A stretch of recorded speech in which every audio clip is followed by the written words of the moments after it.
First. Pirate. Source: ChatGPT. Pirates refer to a group of people who engage in illegal activities such as robbery, plunder, and robbery at sea. These activities often include attacks on merchant ships, coastal settlements, ports and other bodies of water. The history of piracy dates back to ancient times, but its peak period in history was from the 16th to 19th centuries. Here are some common characteristics and related information about pirates. Stealing bases.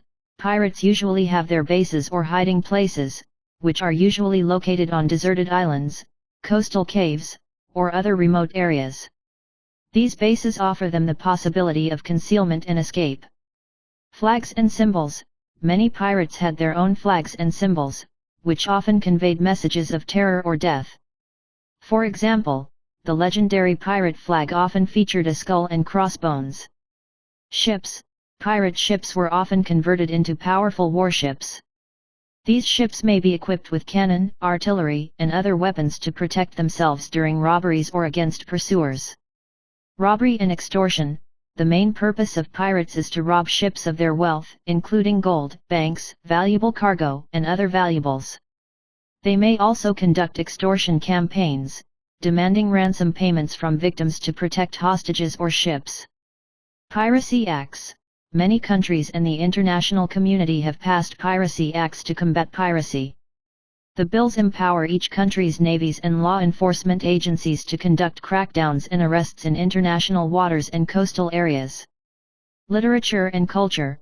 Pirate themes are widespread in literature, film, and culture, forming a series of popular stories and images. For example, there are many movies based on Pirates of the Caribbean, such as the Pirates of the Caribbean series. It should be noted that although piracy has been rampant in history, over time, the international community has adopted a variety of means to combat this illegal activity, making piracy relatively rare in contemporary times. Source: Wikipedia. Pirates, also known as pirates, corsairs, pirates, foreign bandits, island bandits, green pirates, etc., are robbers on the sea. Refers to a person who robs the property of other ships along the coast or at sea. It is a quite ancient criminal industry. Most pirates are considered criminals, but some pirates are paramilitary navies and mercenaries supported by the same country's government to suppress the enemy's trade lines for private robbery. Modern pirates are regulated by international conventions as common enemies. Contracting countries can attack pirates indiscriminately as long as they are willing or threatened. Pirates have been around since humans began using ships for transportation. In ancient times, pirates were mostly along the coast. There were many European pirates in the Mediterranean, the North Sea of Europe and other places. After the Song dynasty, there were pirates in southern China and Southeast Asia. There were Korean pirates on the coasts of Japan and South Korea. Especially from the 16th century to the present when navigation was developed, as long as it was commercial, pirates are found in developed coastal areas. What is unique about this criminal industry is that most pirates are not individual criminals, but often operate in the form of criminal groups. In addition, there was also a privateering license at that time, which also allowed robbery at sea. However, it is very different from piracy in that privateering is issued by governments of various countries to specific people, allowing them to attack enemy ships under special circumstances such as war. And strictly follow the rules, while some sailors wander on the edge of the law and become real pirates. There are quite a few classics in the world recording the deeds of pirates. Therefore, there are many ancient words that specifically refer to pirates of a certain period, such as Japanese pirates in Chinese and buccaneer in English. They especially refer to pirates who plundered Spanish ships in the West Indies during the golden age of piracy in the 17th and 18th centuries. Thousands of pirates operated on the commercial routes between 1691 and 1723, the end of this era being marked by the death of Bartholomew Roberts. In addition, many politicians and explorers were born pirates.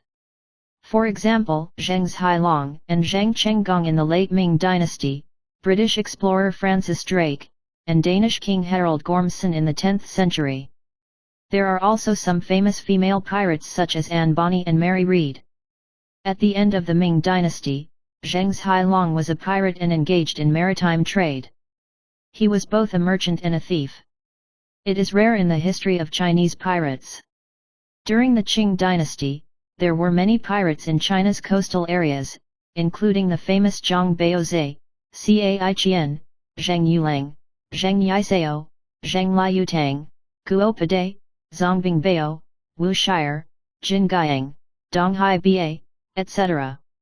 The famous modern pirate nation is the Moros of the Philippines. The Malacca Strait in Malaysia is an area where pirates are more frequent, second only to the Somali pirates who have been active in the Indian Ocean in recent years. Giant container ships plying such piracy-active areas are often hijacked. This type of pirates is different from their predecessors in that they do not steal goods but kidnap hostages. Some countries, such as the United States, China, and Singapore, even send troops to deal with them. The nature of modern pirates is different from that of the past, and some pirates are more technological and group-oriented. In addition to the problem of piracy that fishermen have to face, some fishermen also turn into pirates due to poverty. Second. Earliest pirate records. Source: ChatGPT. The earliest records of pirates date back to ancient times. There are some early piracy activities in ancient documents and historical records. Javanese and Malay. In the 1st century AD, the Roman historian Pliny recorded some Javanese and Malay piracy. These Southeast Asian pirates typically attacked Roman Empire ships and other merchant ships transiting the Indian Ocean and the Straits of Malacca. Charybdis. In the 4th century BC, the ancient Greek historian Herodotus mentioned a tribe called the Charybdis who engaged in raiding and robbery in the Mediterranean area. Phoenicians. The ancient Phoenicians, around 1550 to 300 BC, were also known for maritime trade and robbery. Their merchant ships were frequently attacked by pirates from different civilizations. Lusitanians. During the Roman period, the Lusitanians were also known for piracy in the Mediterranean waters.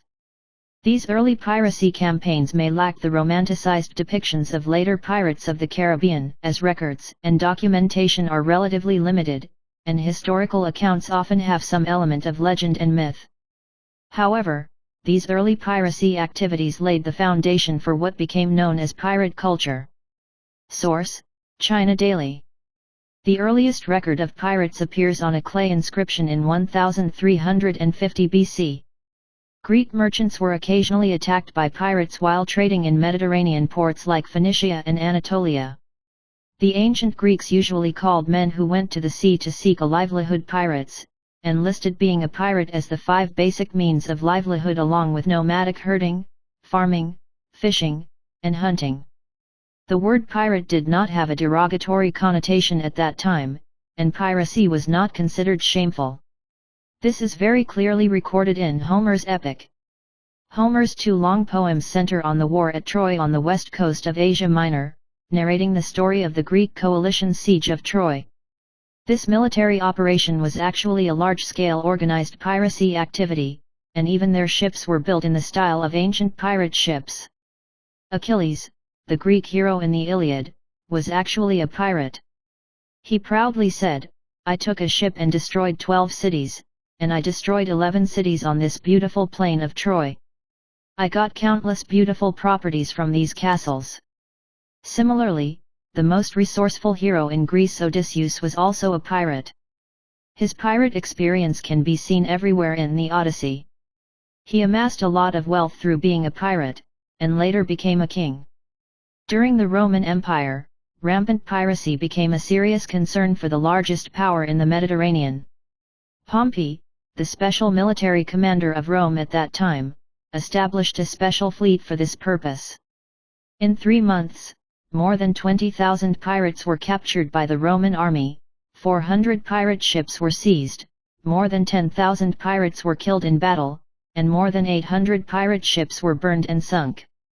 In 787 AD, several dragon-headed ships suddenly arrived on the coast of Dorset, England. The pirates quickly landed ashore armed with spears, swords, and battle axes, killing everyone they saw and robbing everything they saw. They burned down the houses, robbed the livestock, and then sailed away on the sea loaded with the spoils of victory. This was the first time that Viking pirates attacked Britain. On June 8, 793, the Vikings from Norway once again attacked the island of Lindisfarne, England with lightning speed. Historical records record this heart-stopping looting. At that time, a whirlwind rolled up on the earth, thunder rumbled in the sky, and a giant dragon appeared in the lightning. Vikings armed with swords and axes came to Lindis during the crazy looting of the Farn church. Everything was destroyed. They killed some priests, and before leaving, they tied up a group of believers. The believers were forced to be naked and suffered all the humiliation. Some drowned in the sea. Vikings refers to the Danes, Swedes, and Norwegians who live in Scandinavia and nearby islands in northern Europe. They are tall, bearded, courageous, drifting on the sea all year round, greedy for money, and brave and adventurous, with a strong desire to conquer running in his blood. This appalling lightning looting kicked off the Vikings' invasion of Europe. This began the 300-year-long Viking Age in which the Vikings dominated Europe. The Vikings invaded Europe in two ways. The heavily armed Swedes headed east. Their first targets were towns such as Bulgar and Kiev in Russia. Their fleet sailed up the river and fought all the way to Constantinople, even fighting against the Arab countries. On the west route were Danish and Norwegian pirates, mainly expanding to Western Europe and the British Isles. They first established strategic strongholds on the British coast, and then raided the interior. In 871, Danish pirates occupied London. After that, they began to invade Western Europe. The looting spread to Scotland, Ireland, Spain, Portugal, Italy, and even Paris, France. In 874, a large number of Norwegian Vikings arrived in Iceland. In 986, a Norwegian exiled prisoner nicknamed Eric the Red led a group to Greenland.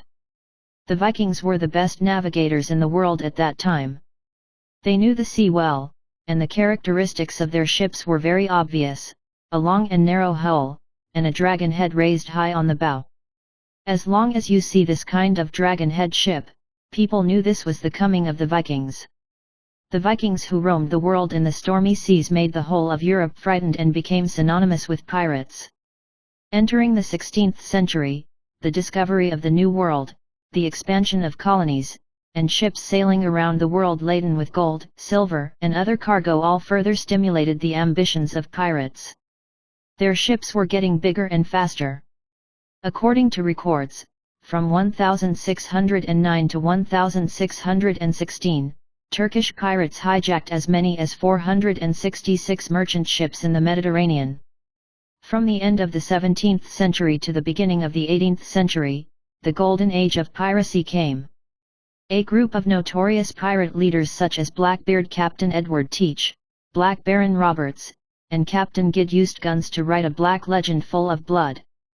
Edward Teach was born in Bristol, England, and was a born outlaw. He had a thick and flamboyant beard. It is said that he had never shaved it since he was born. It was so dense that it was said that Teach made many little arguments and stabbed him in all directions, so he got the nickname Blackbeard. Blackbeard made a name for himself the first time he led a team on a voyage. He commanded the Revenge Queen equipped with 36 guns and went straight to the British Coast Guard on the east coast. At the naval port, he brazenly robbed the British merchant ship Ellen. When the Navy warship caught up to intercept it, the Queen of Revenge unexpectedly hit the opponent in the middle. This suicidal desperado approach stunned the British Royal Navy, and his pirates took the opportunity to shoot wildly on the deck with their guns.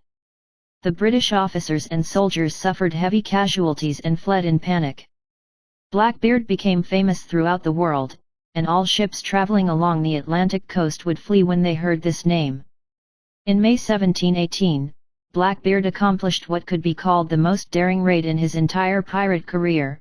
He led 4 pirate ships to blockade Charleston, the capital of South Carolina, USA, looted all the ships in the harbor, and then the fire burned all the ships. He kidnapped many hostages and members of the city council and demanded huge ransoms. Finally, his pirate fleet left Charleston harbor with a large amount of cotton, tobacco, and other items and a ransom of £1.5 million. However, Blackbeard did not enjoy the money. In the fall of that year, his pirate ship fought a desperate battle with the British Royal HMS Ream and the Pearl. In the end, Blackbeard was hacked 25 times and shot 5 times and died. His head was chopped off and his body was fed to sharks. It is said that money was not the only hobby of Blackbeard. His greatest pleasure was killing people. Every time he robbed a ship, he would tie the hands of the passengers, blindfold them, and use a sharp sword to force them to jump from the side of the ship into the sea. Once, when a captured captain showed a little resistance to Blackbeard, he cut off the captain's nose and ears and forced him to eat the bloody ears and nose on the spot. Moreover, Blackbeard is so ruthless that he will not let go even the men who work for him. Legend has it that every time he buried a treasure, he would take a sailor with him, and then when the soil was halfway buried, he would kill the sailor from behind and bury him and the treasure together. The largest deal in the history of piracy, the so-called Lima treasure case, occurred in 1821. In the autumn of that year, when the South American Liberation Army commanded by Simon Bolívar approached Lima, the Spanish governor paid a heavy sum to rent the private ship Dear Mary owned by the Scotsman William Thompson, and then spent 2 days to bring it to Lima. All the treasures in Lima were moved to the ship, including the property of 63 churches. The most legendary treasure is the statue of Virgin Mary holding the infant Jesus in Lima Cathedral. It is made of pure gold and decorated with countless gems. It is life-size and weighs more than 1 ton. It is the pinnacle of forging technology at that time. In addition, there are the priceless Ondang crown, the saint's bones decorated with topaz, 273 swords with gold handles inlaid with gems, the tiles on the dome of Lima Church made of tons of gold and silver bars, etc. All gold jewelry weighs 27 tons. In the eyes of local residents, William Thompson has a good reputation and is a trustworthy captain. Spanish officials, bishops, churchmen, and the governor of Lima also all boarded the ship. However, they saw the wrong person. In fact, Thompson was a pirate, and he once followed the most notorious pirate of the 19th century, Benito. That night, he ordered all the passengers on board to be strangled and thrown into the sea. Later, he and his men transported the Lima treasure to the little-known Cocos Island and hid it in a remote cave. Since then, due to Thompson's whereabouts being unknown, the location of the Lima treasure has become a mystery that has yet to be solved. With the development of technology, especially the use of steam engines, and the strengthening of coastal patrols by the growing navies of various countries, pirates almost disappeared for a long time from the late 18th to the early 19th century. However, they did not disappear. In the summer of 1981, a Cuban ship discovered a ghost ship near the Bahamas. It was traveling under full sail and did not answer any signals. The sides were covered with bullet holes, and the deck was full of bloodstains. It was later found out that the sailing ship was called Kalia 3. It had sent a distress telegram 2 days ago, saying that it was attacked by 4 unmarked speedboats. This is where modern pirates come into play. 3rd. Ramses III. Source: ChatGPT. Ramses III was a famous pharaoh of ancient Egypt. He was one of the rulers of the New Kingdom, about 1186 BC to 1070 BC, and the last of the Ramses dynasty. A powerful ruler. Ramesses III ruled from approximately 1186 BC to 1155 BC. Here are some important characteristics and historical events of Ramses III. Resistance to pirate invasions. Ramesses III faced several external threats during his reign, including attacks from pirates. He successfully repulsed an invasion by a coalition of sea people from the west coast in a battle known as the Battle of Thebes. Constructing buildings. Ramesses III worked on constructing buildings throughout Egypt, most notably his work on the Temple of Amun at Thebes. He also built a large funerary temple called the Mortuary Temple of Medinet Habu, which serves as his tomb area. Culture and art. The reign of Ramses III was a period of prosperity for Egyptian culture and art. He supported the development of literature, architecture, sculpture, and other art forms, and held many grand ceremonies and celebrations under his rule. Phoenician migration. According to some historical records, Ramesses III may have participated in the Phoenician migration, settling them in areas along the Mediterranean coast. The reign of Ramses III is considered a relatively peaceful and prosperous period, but after his death, Egypt entered a more turbulent period. The glory of the new kingdom gradually waned, marking a turning point in Egyptian history. Source: Wikipedia. Ramesses III, 1186 BC, approximately April 1155 BC, was the second pharaoh of the 20th dynasty of ancient Egypt. He reigned for 32 years. The mummy of Ramses III, now in the Cairo Museum. His mummy has been discovered and is now in the Cairo Museum. 4th. Vikings. Source: ChatGPT. Vikings refer to the piracy activities carried out by the Vikings from the Nordic region, mainly modern Denmark, Norway, and Sweden, in history. The Viking period roughly lasted from the 8th to the 11th century. During this period, in addition to plundering, the Vikings were also professional sailors in navigation, trade, exploration, and settlement. The following are some of the characteristics and historical events related to Viking pirates. Longships. The Vikings were known for their famous longships. This type of boat is long, narrow, and lightweight, allowing it to traverse shallow water easily while also possessing considerable speed. This allowed the Vikings to carry out quick raids and escape quickly if needed. Navigation. The Vikings were excellent seafarers and used signs such as the sun, stars, and terrain to navigate. They were also one of the first peoples to use the compass. Norse raids. The Vikings were famous for their raids on the coast and interior of Europe. They raided settlements in England, Ireland, France, Spain, and Italy, taking away wealth, plundering residents, and sometimes establishing settlements of their own. Ocean exploration. The Vikings were not only active in Europe, but also conducted ocean exploration. The most famous of these was the expedition of Leif Erikson, who is said to have arrived in North America in the early 11th century. Duke of Normandy. Some Vikings eventually settled and founded the Duchy of Normandy in northern France. Descendants of the Dukes of Normandy became rulers of England, such as William the Conqueror. While the Vikings' piracy has been historically described as radical and aggressive, their history also demonstrates a passion for seafaring and exploration that has left its mark on the culture, language, and history of Europe and the North Atlantic region. Had a profound impact. Source: Wikipedia. The Vikings, Old Norse, Vikingur, are a branch of the Norse people, meaning northerners, now called Scandinavians, in northern Europe. They are mainly composed of explorers, berserkers, merchants, sailors, pirates, wizards, and craftsmen form a collective group. They originated from modern central and southern Norway, the entire territory of Denmark, and central and southern Sweden. Before the concept of country was formed in northern Europe, they existed in the form of a loose tribal alliance and were not a unified country or nation.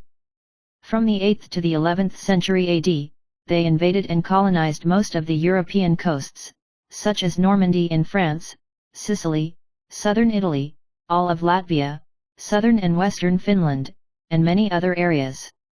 Among them, the Danish dynasty of England and the Kievan Rus in Ukraine is the most representative, and even influenced the subsequent historical process of Britain and Russia. The Vikings' footprints also spread all over the Arctic and even eastern North America, forming a vast inland sea territory. In European history, this period was called the Viking period, which had a profound impact on all European countries. The Vikings' shipbuilding, architecture, heavy offensive weapons, Norse mythology system, knitting patterns, and rune divination are at the top of Europe, driving the development of these technologies in other European countries. However, their defensive weapons, hunting, dress systems, social culture, drinking customs, literature, and luxury handicrafts are primitive and barbaric compared with Europe at the same time. Instead, they have been assimilated by European Christian Germanic civilization. They are a very biased cultural group. After the Vikings accepted Christianity, most of their culture was gradually assimilated by Europeans. However, their religion, architecture, festivals, and food culture did not disappear completely. Instead, they merged with the mainstream forms of Europeans in their daily lives. Although they lost some of its own original appearance, but its descendants, the three Viking countries in Northern Europe, Denmark, Sweden, Norway, still retain a large number of unique cultural heritage that are different from other Christian European countries. Because of the special cultural heritage of the Vikings, this group of people can often be found in modern film art and video games. 5th. Pirates of the Caribbean. Source: ChatGPT. Pirates of the Caribbean refers to a group of pirates active in the Caribbean, which reached its peak mainly from the late 17th century to the early 18th century. Pirates of the Caribbean activities mainly involve the West Indies, Bahamas, Florida, the Gulf of Mexico and the coastal areas of South America. Here are some of the features and historical events associated with Pirates of the Caribbean. Golden Age. The Golden Age of Pirates of the Caribbean was from the late 17th century to the early 18th century. It was a special period at that time, marking the rampant piracy activities.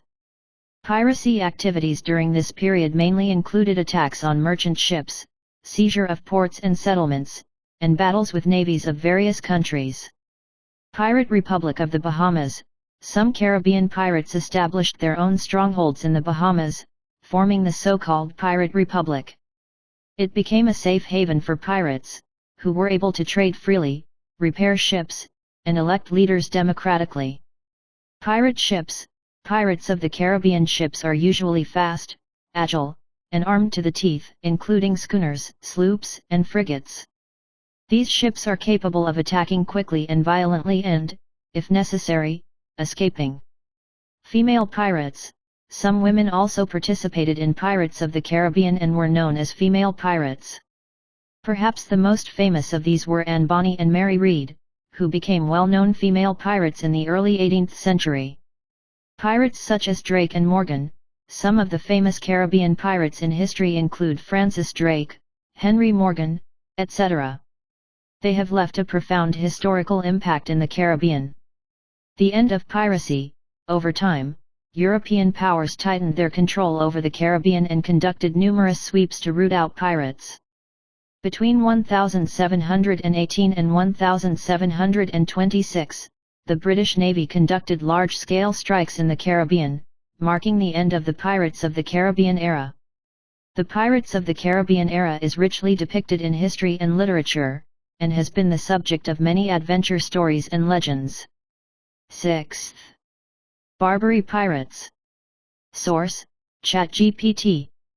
Barbary pirates refer to a group of Islamic pirates operating along the coast of North Africa in the Mediterranean and Atlantic Ocean, mainly in countries such as Morocco, Algeria, Tunisia, and Libya.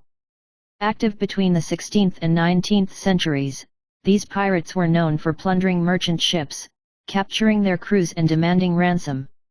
Here are some characteristics and historical events about Barbary pirates. Barbary pirate countries. The main Barbary pirate countries include Morocco, Algeria, Tunisia, and Libya. The coastal areas of these countries became the main base for Barbary piracy. Coastal bases. Barbary pirates often used strongholds on the Mediterranean coastline and the Atlantic coastline, such as Algiers, Turgis, Tripoli, etc., to conduct their raids. Robbery and extortion. Like other pirates, Barbary pirates mainly plundered merchant ships. They were also notorious for capturing crew members and extorting ransom from their families. Ottoman ties. Barbary pirates had ties to the Ottoman Empire, and they often had the support or tacit approval of the Ottoman Empire. The Ottoman Empire hoped to weaken the maritime power of European countries through piracy. The United States and the Barbary Pirate Wars. in the late 18th and early 19th centuries, the United States suffered heavy losses from Barbary pirate attacks. In order to protect merchant ships and sailors, the United States fought a series of wars against Barbary pirates, known as the First Barbary War, 1801–1805, and the Second Barbary War, 1815. The end of the Barbary states. Over time, European powers took steps to stop the activities of Barbary pirates. Finally, at the beginning of the 19th century, countries such as Britain, France, and the United States used military strikes and diplomatic means to gradually decline the power of the Barbary pirate countries.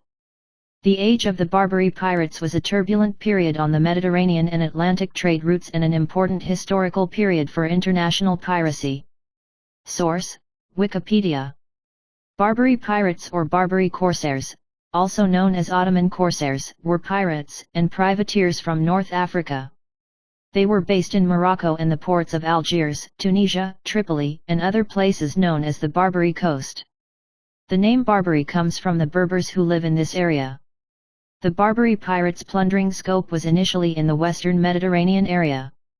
Later, it started from the Mediterranean Sea, extended south to the coast of West Africa and even South America, and expanded as far north as Iceland. In addition to plundering ships, they also pillaged towns and villages along the European coast.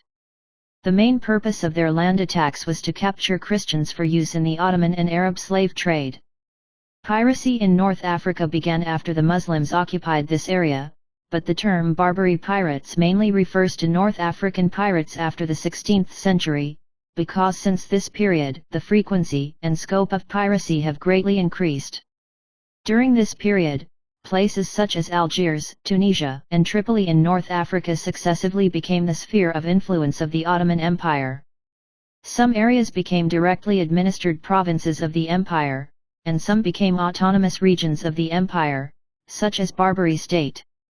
Therefore, Barbary pirates were also called Ottoman pirates. In addition, some Barbary pirates came from Morocco in northwest Africa. From the 16th to the 19th centuries, Barbary pirates captured an estimated 800,000 to 1.25 million European coastal residents and sold them into slavery. Beginning in the 16th century, the advanced ships and technology brought by European pirates expanded the scope of Barbary pirates' activities, reaching their peak in the mid-17th century. Coastal villages and towns in countries such as Spain and Italy were deeply disturbed, and residents moved inland one after another. It was not until the 19th century that some people returned to settle. At the end of the 17th century, the navies of European countries gradually rose and began to expel the Barbary pirates on the coast of North Africa, causing piracy activities to begin to decrease. However, coasts and ships not protected by the navy were still occasionally harassed by Barbary pirates. At the beginning of the 19th century, the First Barbary War and the Second Barbary War occurred. After that, after negotiations at the Congress of Vienna, European countries began to jointly combat Barbary pirates and achieved remarkable results. In 1830, with the French occupation of Algiers, the Barbary pirates lost their base of operations and were completely wiped out. 7th. Somali pirates. Source: ChatGPT. Somali pirates refer to a group of pirates operating in the coastal areas of Somalia, and their activities are mainly concentrated in the Gulf of Aden and the waters of Somalia. The rise of Somali piracy mainly began at the end of the 20th century and has become one of the focuses of attention of the international community. The following are some characteristics and historical events about Somali pirates. Origin and background. The rise of Somali piracy is related to Somalia's civil war, political instability, and economic difficulties. During this period, Somalia's central government authority collapsed, leading to a deterioration in security and economic decline. Some fishermen turned to piracy to make a living and gain wealth. Robbery of merchant ships. The main activities of Somali pirates include plunder of merchant ships, kidnapping of crew members, and extortion for ransom. They use small, fast and nimble craft, usually fishing boats or converted speedboats, to carry out their attacks. Gulf of Aden and Somali waters. Somali pirates mainly operate in the Gulf of Aden and the waters off the coast of Somalia.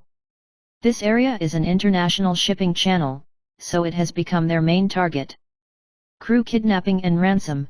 Somali pirates often kidnap crew members of merchant ships and demand high ransoms for their release. This led to a series of international crises and unease about maritime trade. International crackdown. The international community has responded aggressively to the threat from Somali piracy. A multinational maritime force is patrolling the Gulf of Aden in an attempt to curb pirate activities. In addition, some countries have also taken military strikes off the coast of Somalia. Legal and judicial prosecution. The international community has attempted to legally pursue Somali pirates through the establishment of special courts and other means.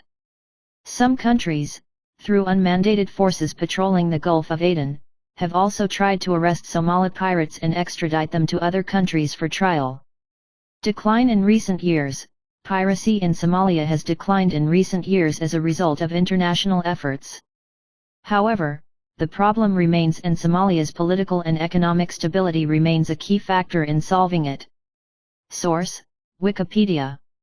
Somali pirates, Somali, Burkad Baited Somalia, generally refer to pirates who rob merchant ships, take hostages, and carry out extortion between the Red Sea and the Arabian Sea in East Africa and near the Gulf of Aden off the coast of Somalia. Since the outbreak of the second phase of the Somali civil war in the early 21st century, local piracy has become rampant and has seriously affected international shipping. The situation is worrying. The United Nations is investigating the cause. Some foreign fishing boats, led by Iran and Yemen, took advantage of the civil unrest in Somalia to enter its waters and illegally fish. Some European companies related to the Italian mafia took advantage of the chaos to dump nuclear waste in the waters. Various toxic wastes have caused damage to the local fishery economy. Due to years of civil war in Somalia, the Coast Guard force is severely lacking and unable to resist foreign ships. The 2004 Indian Ocean tsunami completely destroyed the already weak economy in coastal areas of Somalia. In response, some fishermen began to organize armed protection of local fisheries, eventually evolving into pirates. According to a 2009 Wardhear News survey, 70% of Somalia's coastal residents strongly agree that piracy protects local waters as a form of defense. It can also be seen from the names of some pirate organizations, such as the National Volunteer Coast Guard, that the predecessors of pirates were actually militias organized voluntarily by fishermen. However, after the huge profits from the robbery were discovered, the main motivation of the local armed forces changed. Since 2006, navies from 25 countries, led by the U.S. Navy, have formed the Combined Task Force 150, which has designated a maritime security patrol area in the waters of the Gulf of Aden. Other countries, including China, India, Iran, and Russia, have also dispatched navies to patrol pirate-prone waters and protect merchant ships. Under severe crackdowns by various countries, pirates active in the Indian Ocean since 2012 have almost been wiped out, but they were still not completely wiped out by the end of 2016. The Chinese Ministry of Foreign Affairs and the ambassador to Somalia reminded Somalia of the worrying security situation in 2016, and the U.S. State Department in 2016. The piracy alert in the area has not been lifted. 8th. Pirate religion. Source: ChatGPT. The religious beliefs of pirates varied across regions and time periods. Some of the pirates in history may have followed Christianity, while others may have followed Islam or other religions. Here are some examples. Christian pirates. Throughout history, there were some pirates of the Christian faith.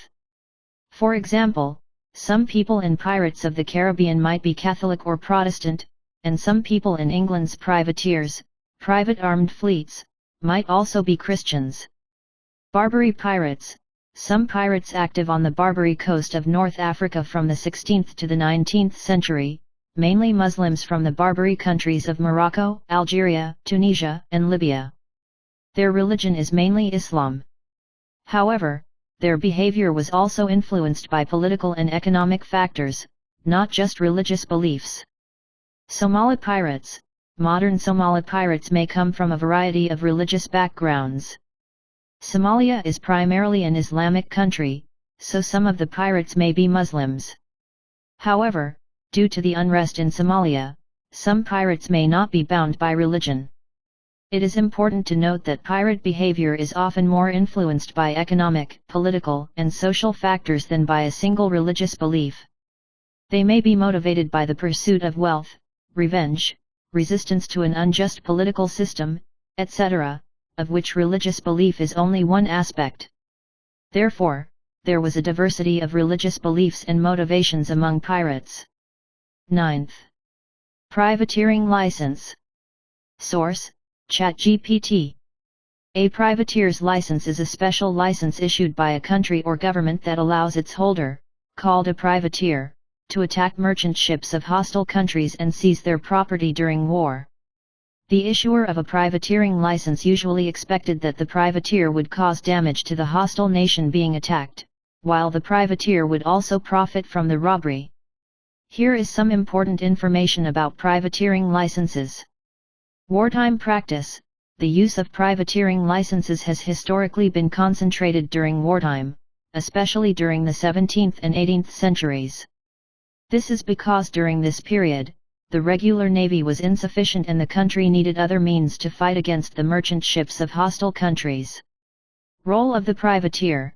A privateer is a member of an armed fleet sponsored by a government or private individual who is granted a privateering license to conduct attacks against hostile nations.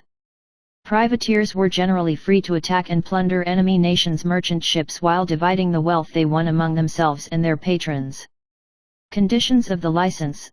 A privateering license may impose conditions such as attacking specific types of ships, complying with international law, or surrendering a portion of the booty won to the issuing government. Influence on international law. Over time, the practice of privateering attracted the attention of the international community and led to the formulation of a series of international regulations, such as the Declaration of Paris, 1856, and the Hague Convention, 1907. These regulations prohibited or restricted the practice of privateering. And after the 19th century, with the increase in naval strength among countries and the development of international law, the practice of privateering gradually ended after the 19th century. The international backlash against privateering prompted the country to abandon the practice, and privateering licenses are no longer issued by the government. Source: Wikipedia. A privateer's license, English, letter of marque and reprisal, was authorized by many Western maritime powers to designated navigators from the 16th to the 19th century, allowing them to pursue, destroy, and other private activities against illegal persons and fleets outside their own country. A charter or warrant for the act of plunder. In addition to the above-mentioned rights, privateering licenses often also emphasize greater rights such as allowing to attack and plunder enemy merchant ships and even personnel during the war, and to auction the proceeds. A fleet of ships with a privateering license is called a privateer. In 1856, after the Crimean War, the Treaty of Paris was concluded. On April 16 of the same year, the Paris Declaration was issued, which abolished the right to license privateering in the form of an additional annex. However, at that time, the United States was the only one that had not ratified the peace agreement. It was not until 1907, when the great powers including the United States decided at the Hague Peace Conference that armed merchant ships must be registered and managed as warships, that the history of privateering licenses officially came to an end. In the Middle Ages, armed private ships often attacked other countries' ships with the tacit consent of their monarchs, or with the appointment of the government. For example, Queen Elizabeth I of England at the time supported, although she denied, Captain Francis Drake's raids and plunders of Spanish ships and took a share of the profits. Hugo Grotius's 1604 seminal work on international law, on the law of capture and spoils of war, gave legal defense to Dutch ships' attacks on Portuguese and Spanish ships. In 1243, Henry III first issued what became known as privateering letters. These early licenses gave specific holders the right to raid and plunder any ship deemed an enemy at sea. In exchange, these privateers had to hand over part of their loot to the state. 50 years after the wartime privateering license was issued, the real privateering license appeared on the stage of history in 1295. According to Grotius, the issuance of a privateering license was akin to declaring the outbreak of a private war. This concept, which is not well known to modern people, is closely related to the navigation conditions at that time. At that time, it was difficult for the laws of various countries to regulate maritime affairs, which forced all merchant ships to arm themselves for self-defense. Typical privateering refers to private attacks on enemy targets after obtaining state authorization. The earliest documented privateering took place in England in 1295. Condemnation of privateering continued until 1620. One of the reasons was that it was discovered that shipowners often had to exhaust all their wealth in order to submit an application for damage assessment to the Admiralty Court. Condemners viewed the practice as a form of wrongful revenge on the wrong target, and the license that gave legal status to privateering was certainly not immune. By the 16th century, it had become quite common for privateers to be licensed during times of war in Europe. But at the same time, most countries have begun to legislate to control the issuance and collection of licenses. Although privateering warrants and privateering licenses were originally two different documents, after entering the 18th century, the difference between them only existed in theory. For example, the U.S. Constitution states that Congress shall have the power to issue privateering licenses, but it does not specifically separate privateering licenses and letters of commission. It was common during the Napoleonic Wars and the War of 1812 that armed merchant ships could obtain the same license as privateers, and the captain only had to make a verbal declaration of the ship's purpose. For example, two ships named the Sir John Sherbrooke were both licensed during the War of 1812. The Sir John Sherbrooke, registered in Halifax, was a privateer, and the St. John the Sir John Sherbrooke was an armed merchant ship, although it also engaged in privateering. The East India Company also arranged licenses for its own East India sailing ships, such as the Lord Nelson. The ship's reason for getting the certificate was not to legally defend itself, they didn't need a license to do so, but to be able to legally take loot after winning a battle with another ship without being accused of piracy. Another similar example is the Earl of Mornington. They were also licensed as a vessel operating regularly between the UK and India. In July 1793, 3 East India sailing ships, the Royal Charlotte, the Triton, and the Valley, participated in the blockade of Pondicherry port. Later, they also conducted a looting operation in the Strait of Malacca on their way to China. They encountered a French frigate carrying a considerable cargo, which was docking to replenish fresh water. The 3 British ships immediately took action and drove each other towards the Sunda Strait. After a brief firefight, the British succeeded in capturing the frigate and looting it. If the 3 sailing ships had not held licenses, their actions would have been accused of piracy. A similar example is another East India sailing ship, the Phoenix, which captured the General Maradier of the French privateer Jean-Marie Dutet on November 10, 1800. The ship's actions were also legal as it held a privateering license. 10th. Peter T. Leeson. Source: ChatGPT. Peter T. Leeson is an American economist known for his research in law and economics, new institutional economics, and development economics.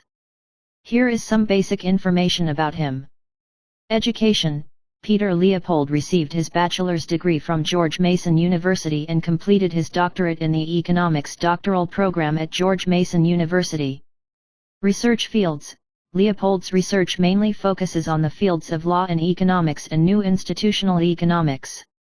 His topics of interest include private institutions, institutional change, development economics, contract theory, and institutional design.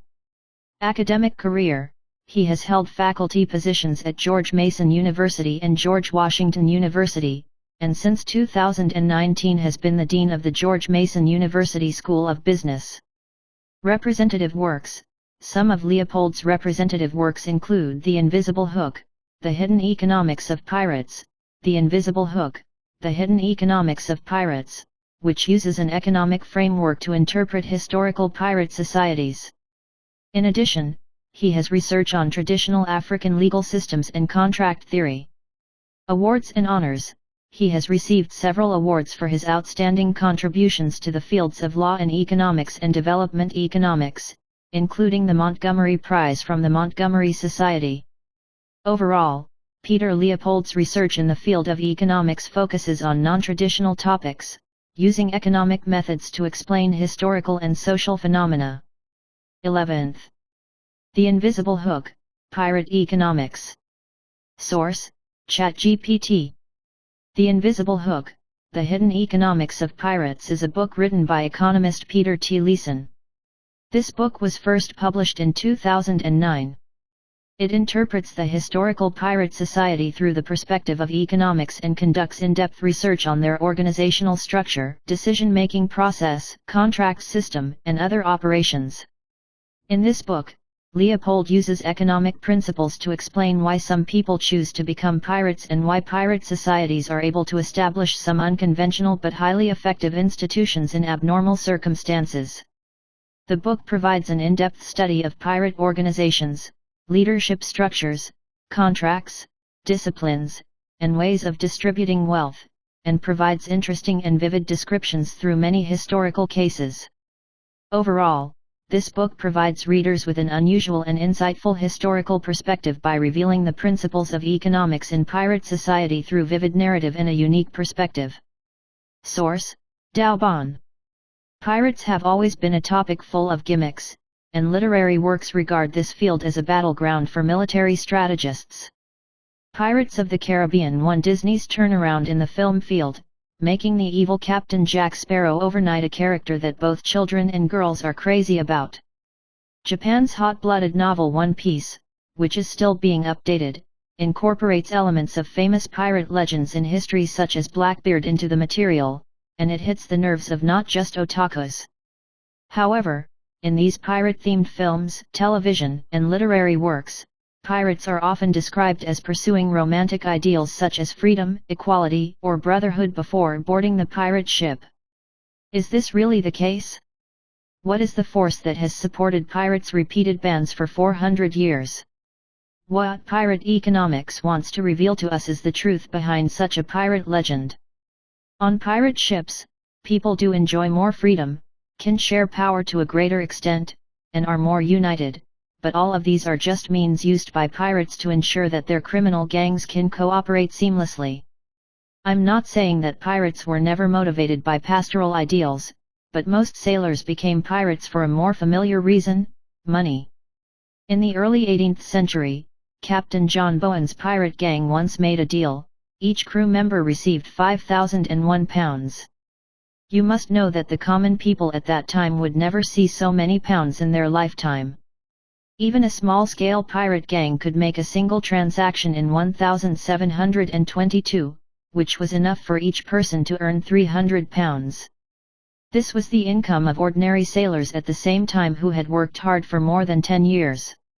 Still, considerable loot was not the only motivation for sailors to abandon merchant ships and pursue a career as a pirate. Compared with the meager salary, the harsh environment and mistreatment on merchant ships may be more unbearable, so unbearable that sailors risk beheading and become pirates. The organizational structure on merchant ships is highly hierarchical. Since shipowners who invested in merchant ships did not have the need or courage to risk their own lives to experience the cruel and merciless life at sea, they appointed captains to supervise the crew on their behalf. By concentrating in the hands of the captain the power to assign tasks to the crew, control the distribution of rations and wages, maintain discipline, and punish the crew, shipowners can minimize the opportunistic behavior of the crew.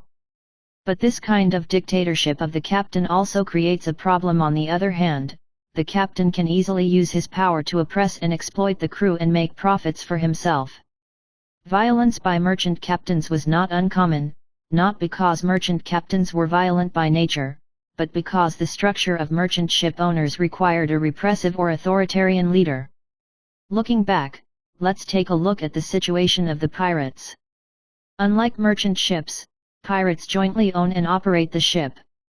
From this perspective, the pirate ship is like a joint stock company floating on the sea, with the interests of all crew members aligned. This makes it easier for pirate organizations to establish a flat and democratic government. Of course, this government is due to the consistent pursuit of profits, rather than the pursuit of romantic democratic ideals. Not only did the pirates have the power of one person, one vote, they could even remove the captain. Different from the merchant ships and the Royal Navy, anyone who is happy can run to eat and drink with the captain. If the crew finds that the captain's meal is more sumptuous, they will directly use their own plates to replace the captain's plate. In any case, the pirates did establish democracy and encountered governments that implemented it under a more sophisticated and institutionalized system of decentralization, 100 years earlier than the United States.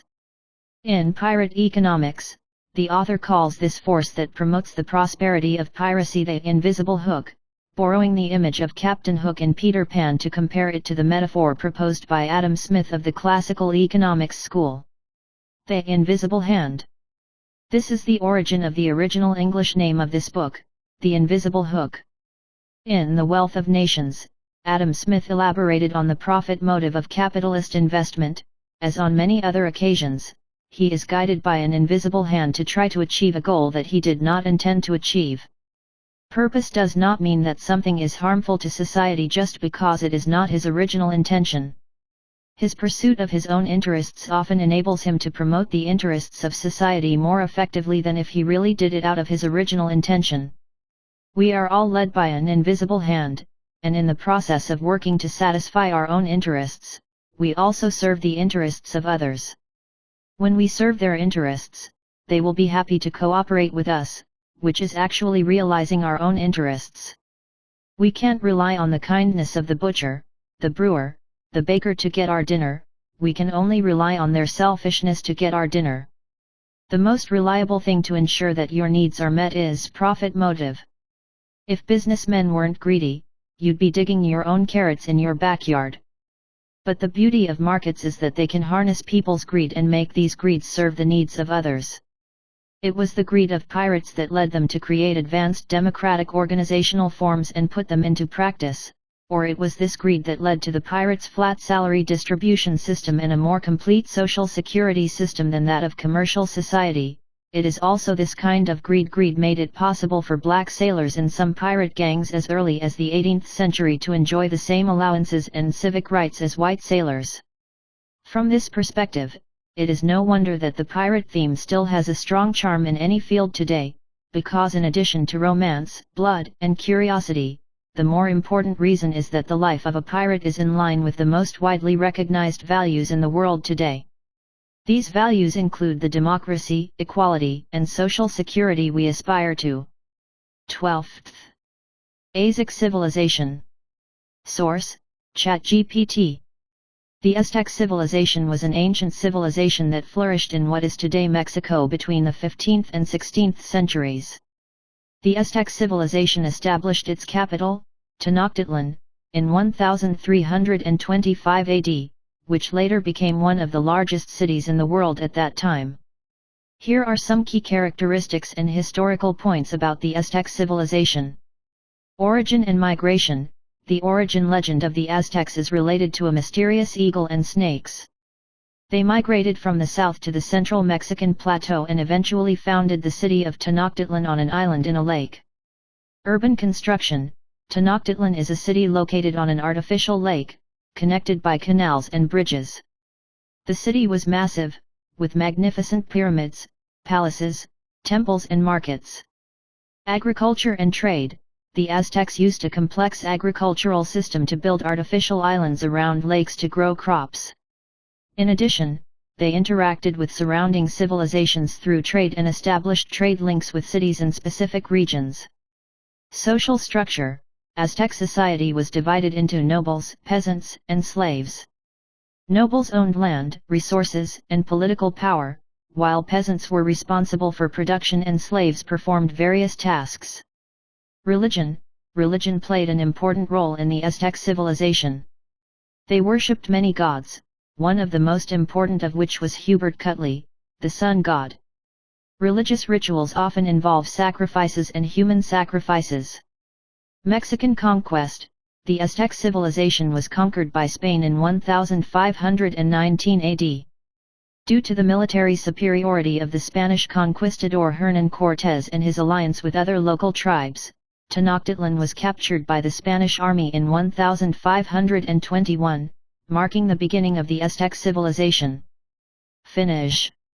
The Aztec civilization left a rich cultural, architectural, and artistic legacy before the conquest and had a profound impact on the history of Mexico and Latin America. Source: Wikipedia. The Aztecs, Spanish, Aztecas, also translated as Aztecs and Aztecs, are an ancient civilization that existed in Mexico from the 14th to the 16th century, mainly distributed in central and southern Mexico. Named after the Aztecs. The Aztecs are the indigenous people of Mexico. In a broad sense, they include multiple ethnic groups who lived in the Valley of Mexico before the arrival of Spanish colonists. In a narrow sense, they specifically refer to the people who speak the Nahuatl language, the Nahuas. The largest administrative division in the Aztec civilization was the city-state, and some city-states formed political alliances or political confederations. Among them, the Aztec Empire established in 1427 was the most influential. The empire consisted of the Mexica city-state of Tenochtitlan, the Acolba city-state of Texcoco, and the Tepanec city-state of Tlacopan. Its political influence was far-reaching, and at its peak, its territory reached the Gulf of Mexico in the east, the Pacific Ocean in the west, and Chiapas and Guatemala in the south. Due to its strong historical influence, Aztec often refers to the Aztec Empire in a narrow sense, but broadly speaking, before the colonists invaded or during the Spanish colonial era, all the Nahuas in Central America, all human countries can be classified as part of the Aztec civilization. The Aztecs moved into the Valley of Mexico from the north around the end of the 12th century. The area was densely populated and later became the center of the rise of the Aztec city-states. The Mexica, the main branch of the Aztecs, established the city-state of Tenochtitlan on the islands in Lake Texcoco and settled here. In 1427, Tenochtitlan formed an alliance with Texcoco and Tlacopan and jointly defeated Azcapotzalco, the Tepanec city-state that once dominated the valley. This alliance of three states was later called the Aztec Empire. Over the next 100 years, it expanded through force and trade offensives, and grew into the largest alliance of city-states in Central America. Although called an empire, the Aztec Empire was actually a tributary empire based on the tribute system. It relied on supporting puppet monarchs, political marriages, and ideological control to indirectly control other city-states and force them to pay regular tribute to the suzerain. And does not implement direct rule through military garrison. The empire used this to restrict each state's trade relations with the outside world, making its dependent states increasingly dependent on the imperial center. In 1519, the territory of the Aztec Empire reached its zenith, but a year later they ushered in a historic visit from Europeans.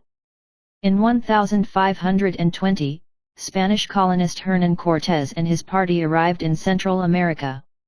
Taking advantage of the conflicts among Central American city-states, Cortés formed an alliance with the rival Aztec city-states, captured Tenochtitlan in 1521, captured and executed Tlatoanicue and held the modern Mexico City was built on the ruins of Nochititlan. Cortés used this as the center to conquer and colonize all of Central America and incorporate it into the Spanish colonial empire. Large-scale modern research on the Aztec civilization began in the 19th century. With the progress of archaeological excavations and document research, the culture, art, and religion of the Aztec civilization gradually became known to the world.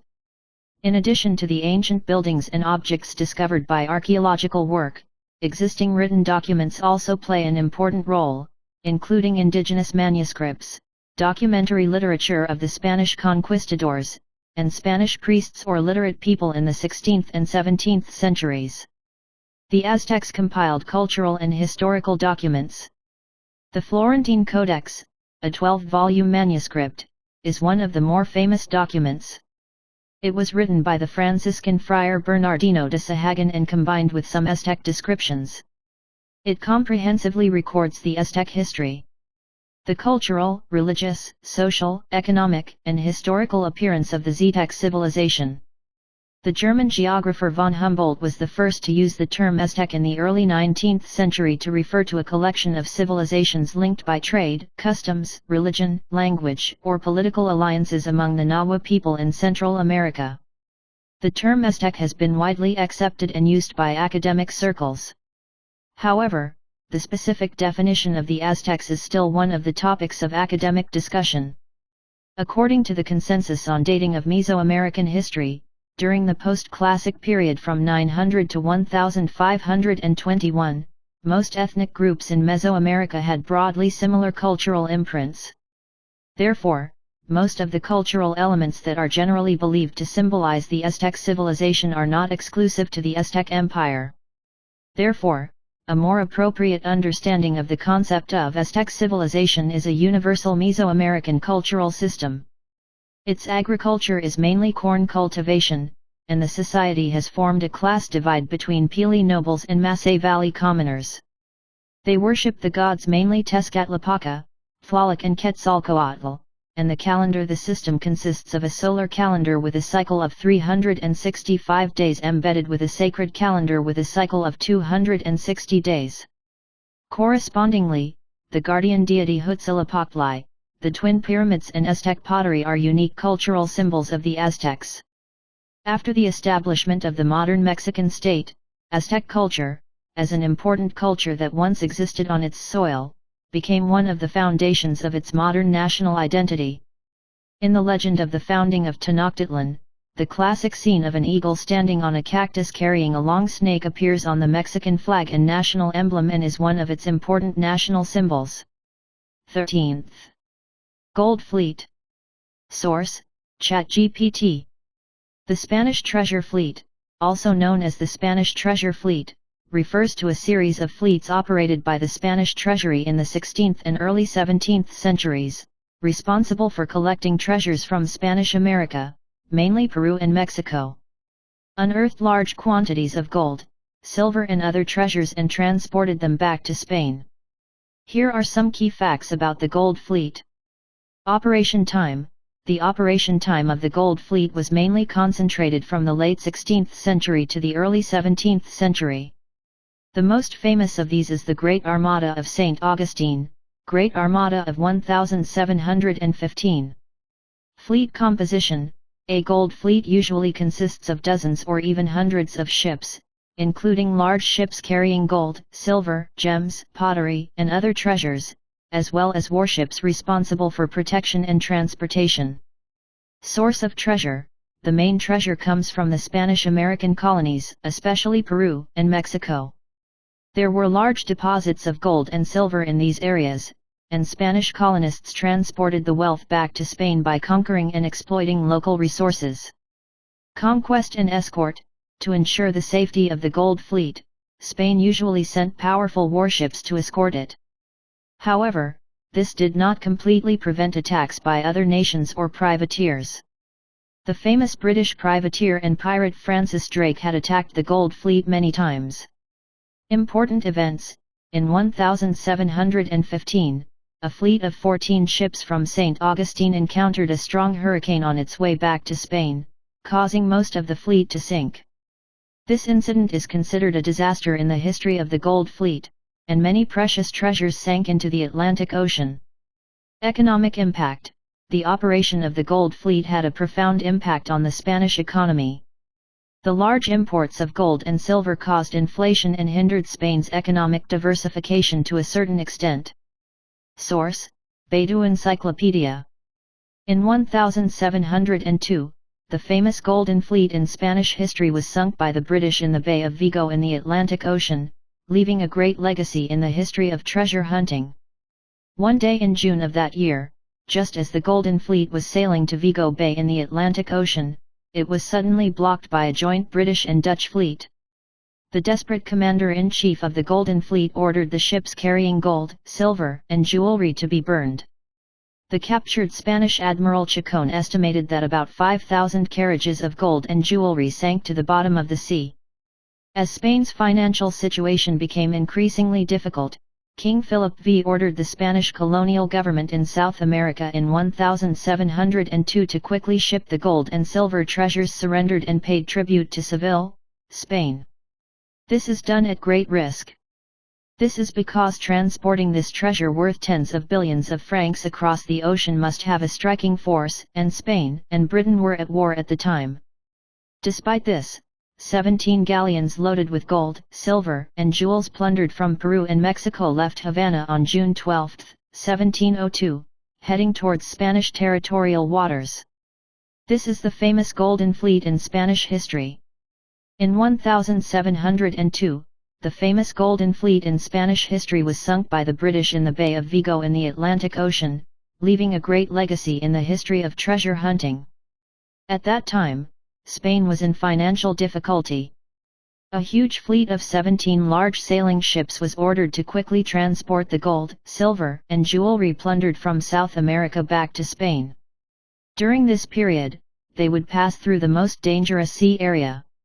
One day in June, just as the Golden Fleet sailed to the Azores Islands, a joint British and Dutch fleet suddenly blocked the way. This fleet of 150 warships forced the Golden Fleet to sail to Vigo Bay to escape. Faced with the siege of a powerful enemy, the only and best way is to unload the treasure from the ship and transport it by land to Madrid, the capital of Spain. However, the authorities have a strange rule: anything shipped from South America must first go to Seville. City acceptance. Obviously, treasures cannot be unloaded from the ship against the order. Fortunately, under the special order of Queen Marie de Savoy, the gold and silver jewelry of the King and Queen were unloaded and transported to Madrid by land. After being besieged for a month, about 30,000 British and Dutch forces, under the command of Admiral Rooke, launched a fierce attack on Vigo Bay. The bombardment of 3,115 heavy artillery destroyed the forts and barriers, and the Spanish defenders collapsed. As the coalition forces were excited by the countless treasures in front of them, the battle progressed rapidly and the harbour was quickly obscured. At this time, Velasco, the commander-in-chief of the Golden Fleet, became desperate. He ordered the ships carrying gold, silver, and jewelry to be burned. In an instant, Vigo the Bay became a sea of fire. Except for a few sailing ships that were captured in time by the British and Dutch coalition forces, most of them were buried on the bottom of the sea. How much treasure is there? According to the estimate of the captured Spanish Admiral Chacon, about 4,000 to 5,000 carriages of gold and jewelry sank to the bottom of the sea. Although the British ventured into the sea many times, they only recovered very little loot. Therefore, these treasures strongly attract countless treasure hunters. Since then, groups of adventurers have appeared on the seabed nearly 1,000 miles away.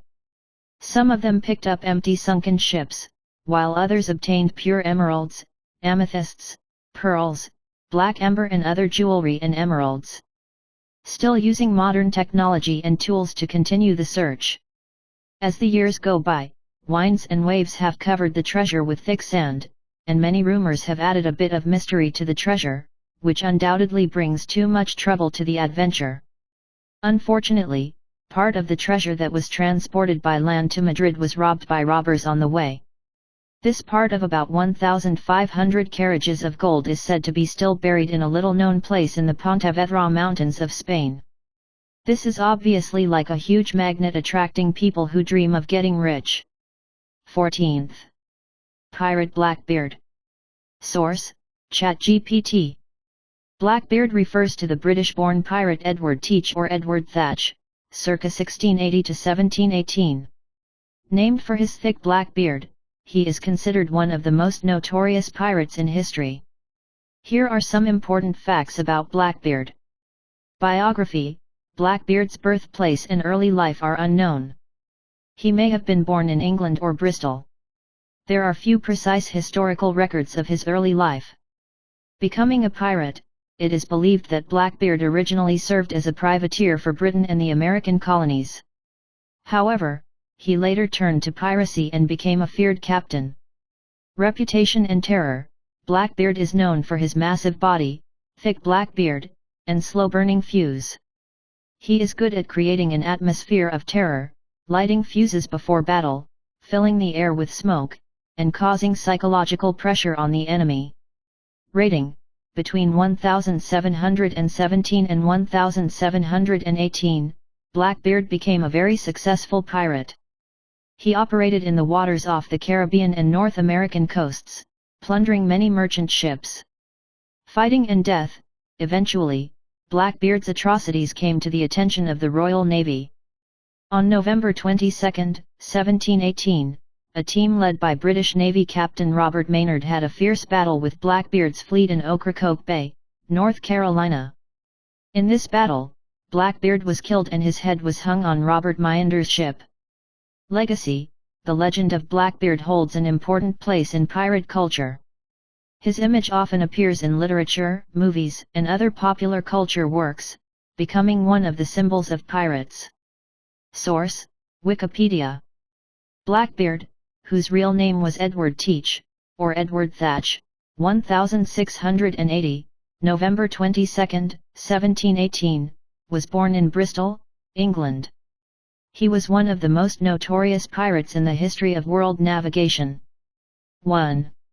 He raided in the West Indies and the east coast of the American colonies. His early life is unknown. He may have become a sailor on a privateer ship during Queen Anne's War.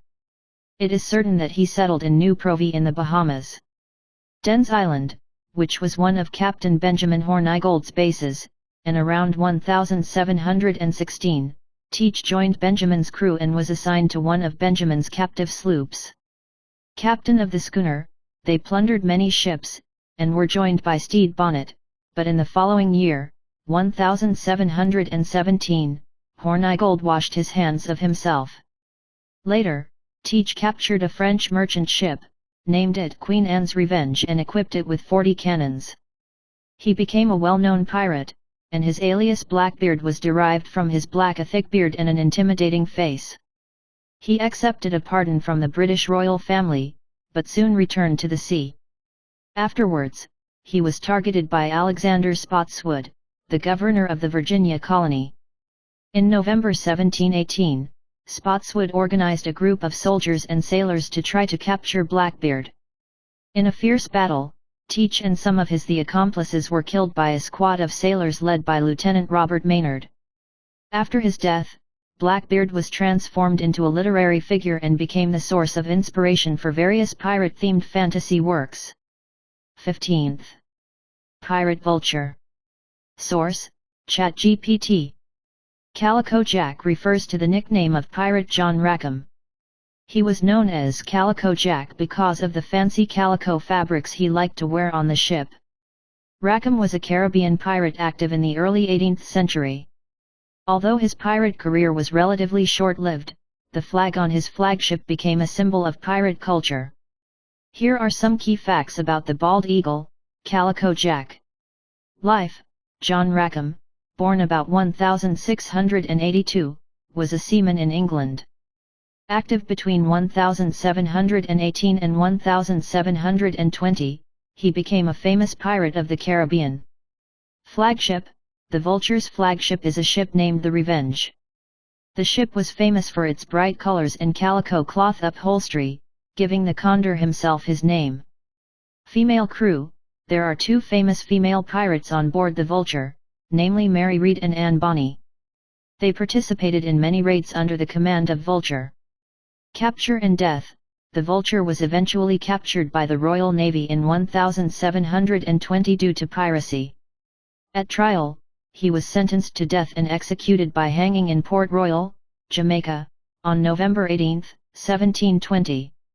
Flag: the Condor's flag became an icon of pirate culture, featuring a skull and crossbones, a design often used to represent pirates.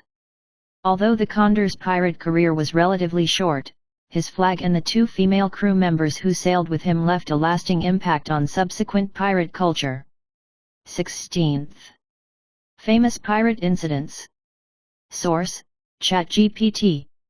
There are many famous pirate incidents in history, some of which are widely documented and mentioned in literature, movies, and other cultural works. Here are some famous piracy incidents. The Raid of the Golden Fleet, 1715. Spain's St. Augustine fleet was hit by a powerful hurricane in the Caribbean in 1715, causing most of the ships to sink. This incident was exploited by some pirates, including Blackbeard and Charles Vane, who set out to plunder the sunken ship's treasure. Battle of Brands Island, 1689. William Kidd was a privateer but was later accused of being a pirate. During a battle at Brandenburg, he was captured and brought back to England to be tried and sentenced to death. The Black Pirates of Charlestown, 1718. Charlestown was a colony in South Carolina and became an important place for pirate activities in 1718. This year, Charles Vane was besieged in the port of Charleston. He set fire to his ships and successfully escaped the siege of the British Navy. The plunder of Vasco Núñez Barbosa, Nassau, 1522. Vasco Núñez Barbosa was a Portuguese pirate who successfully plundered the west coast in 1522. Nassau Island in the Indies. This incident is considered an important event in early Atlantic piracy. Capture of the Barbary Pirates, 1801 to 1805. The Barbary pirates were Muslim pirates active in the Mediterranean from the 17th to the 19th century. In the early 19th century, the United States and other countries were forced to negotiate with these pirates and pay ransoms for the release of captured crews. These incidents represent different aspects of piracy at various times and regions in history. It is worth noting that the historical details of some piracy incidents may be disputed due to limited documentation. Source: Sohu. The 10 most famous pirates in the world. 1. Blackbeard Pirate. The pirate Blackbeard was originally named Edward Teach. As early as during the War of Spanish Succession, Teach began sailing armed civilian ships to plunder enemy ships. Since then, he has become the most notorious pirate in the Caribbean in the 18th century. The famous nickname Blackbeard comes from his long black beard that is messy and wild. In his heyday, Blackbeard owned a pirate fleet of 4 sailing ships, of which the Revenge Queen was his flagship. As his strength grew, Blackbeard's ambitions further expanded. He was determined to attack the seaport controlled by government forces and planned to establish an independent regime here. The target chosen by Blackbeard was Charleston, the 4th largest port in North America at the time after Boston, New York, and Philadelphia. In May 1718, Blackbeard led his pirate fleet to blockade Charleston Harbor. Since the United States had not yet been established as a nation and the British Navy had no ships stationed nearby, Blackbeard's siege was immediately effective. The pirate fleet immediately captured 5 merchant ships entering and leaving the port, not only plundered the valuables on board, but also held several hostages, including Charleston millionaire Samuel Legg and his son. 2. Female pirate Anne Bonny. Anne Bonny was one of the most famous female pirates in history. She was once the daughter of a plantation owner. In the early 18th century, she left her hometown to join the fleet of pirate leader Cotton Jack and began her pirate career. During a battle with the Encirclement and Suppression Army, due to lack of actual combat command experience, Anne Bonny was unable to withstand the swarming British troops. After a desperate struggle, she was captured by the British troops even though she was seriously injured. On November 16, 1720, a trial was held at the Santiago de la Vega court on the island of Jamaica. Anne and all the pirates who followed her were sentenced to death. 3. Pirate Prince Black Sam. Samuel Bellamy only lived 28 years old. In his limited life, Bellamy spread his famous nickname Black Sam throughout the pirate world of the New World through several bold acts of hijacking ships at sea, so he was also known as the Pirate Prince. Sam Bellamy created his pirate base on the Venezuelan island of La Blanquilla in the 18th century and hid many treasures. These treasures were discovered in 1984. The Venezuelan government will start using these treasures to build national tourism facilities in June 2007. At that time, there were almost no ships within sight of La Blanquilla. Colin Wood, author of The Pirate Republic, considered it a good hiding place for those fleeing the law in Barbados and the French island of Martinique. 4. Chinese female pirate Zheng Shishi. During the golden age of piracy, the most famous Chinese pirate was Zheng Shishi. Zheng Shi was born in a brothel and was kidnapped by the pirate Zheng Yi in 1801. After Zheng Yi's death, she became the most powerful female pirate captain at the time. At its peak, Zheng Shishi controlled a pirate fleet with hundreds of ships. In 1811, Zheng Shi finally decided to accept the imperial offer. Zheng Shi and others led more than 270 ships equipped with 1,200 artillery pieces and 16,000 tribesmen to surrender to the court, and were awarded the title of Qianzong by the Qing government. Zheng Shi finally made the choice to surrender to the Qing dynasty, which was met with great resistance even at that time. Just when he was about to surrender, there was a huge group of pirates who opposed surrender, and there were many who accused him of being a traitor for betraying him midway. After Zheng Shishi surrendered, her pirate followers in Hong Kong and Southeast Asia numbered tens of thousands, and they continued to refuse the court's surrender. 5. Bartholomew Roberts. Bartholomew Roberts was one of the most successful pirates during the golden age of piracy. He controlled a wide range of waters from Africa to the Caribbean. In just 4 years, his pirate fleet reached a peak of 400 pirate ships. Roberts was known for being cold-blooded and never left a person alive after hijacking a ship. Roberts started to be a pirate when he was 37 years old. He began to participate in the slave caravan in 1719. Roberts later joined Davids's pirate ship and took over as captain a few weeks later when Davids was killed. He is smart and brave in battle. He always takes the lead on boarding enemy ships. He perfected Henry Morgan's pirate code and implemented it strictly within his own ranks. Roberts was famous for his crazy plundering, not only plundering merchant ships, but also the navy. His flagship Royal Fortune was a French warship he robbed. It is said that he plundered hundreds of ships in his lifetime, and his rampant territory extended to Brazil and even further to Newfoundland and West Africa. The number was comparable to that of Henry Morgan and was one of the best in the entire history of piracy. 6. Captain Gide. Is it an armed civilian ship or a pirate ship? There has been no clear conclusion on the evaluation of Captain William Kidd. Gide was originally a captain of an armed civilian ship hired by the British government. Later, he was eventually hanged for piracy in 1701. Archaeologists announced in 2008 that they had discovered shipwrecks such as cannons and anchors on Catalina Island in the Caribbean, 21 meters away from the coastline and about 3 meters underwater, and confirmed that these wrecks were from the 17th century pirate king Captain Gide's ship, the Quedagh Merchant. According to records, the Quedagh Merchant was once filled with priceless gold, silver, silk, and other treasures. Many treasure hunters around the world are still frantically searching for its whereabouts. Archaeologists said they were surprised to find that the wreckage of the ship was very well preserved with no signs of damage by treasure hunters, but the treasures on the ship had long since disappeared. This casts a new veil on the mysterious Captain Gide. 7. Henry Morgan. Captain Morgan, Henry Morgan, was once synonymous with the pirate leader. Morgan initially led armed civilian ships across the Caribbean, and later became a real pirate. His most famous deed was the sacking and destruction of the Spanish colony of Panama City. Harry, a 16-year-old famous European pirate, joined Captain Morgan's recruitment team because of his fame, hoping to follow this legendary hero on an adventure. He soon participated in an unforgettable battle.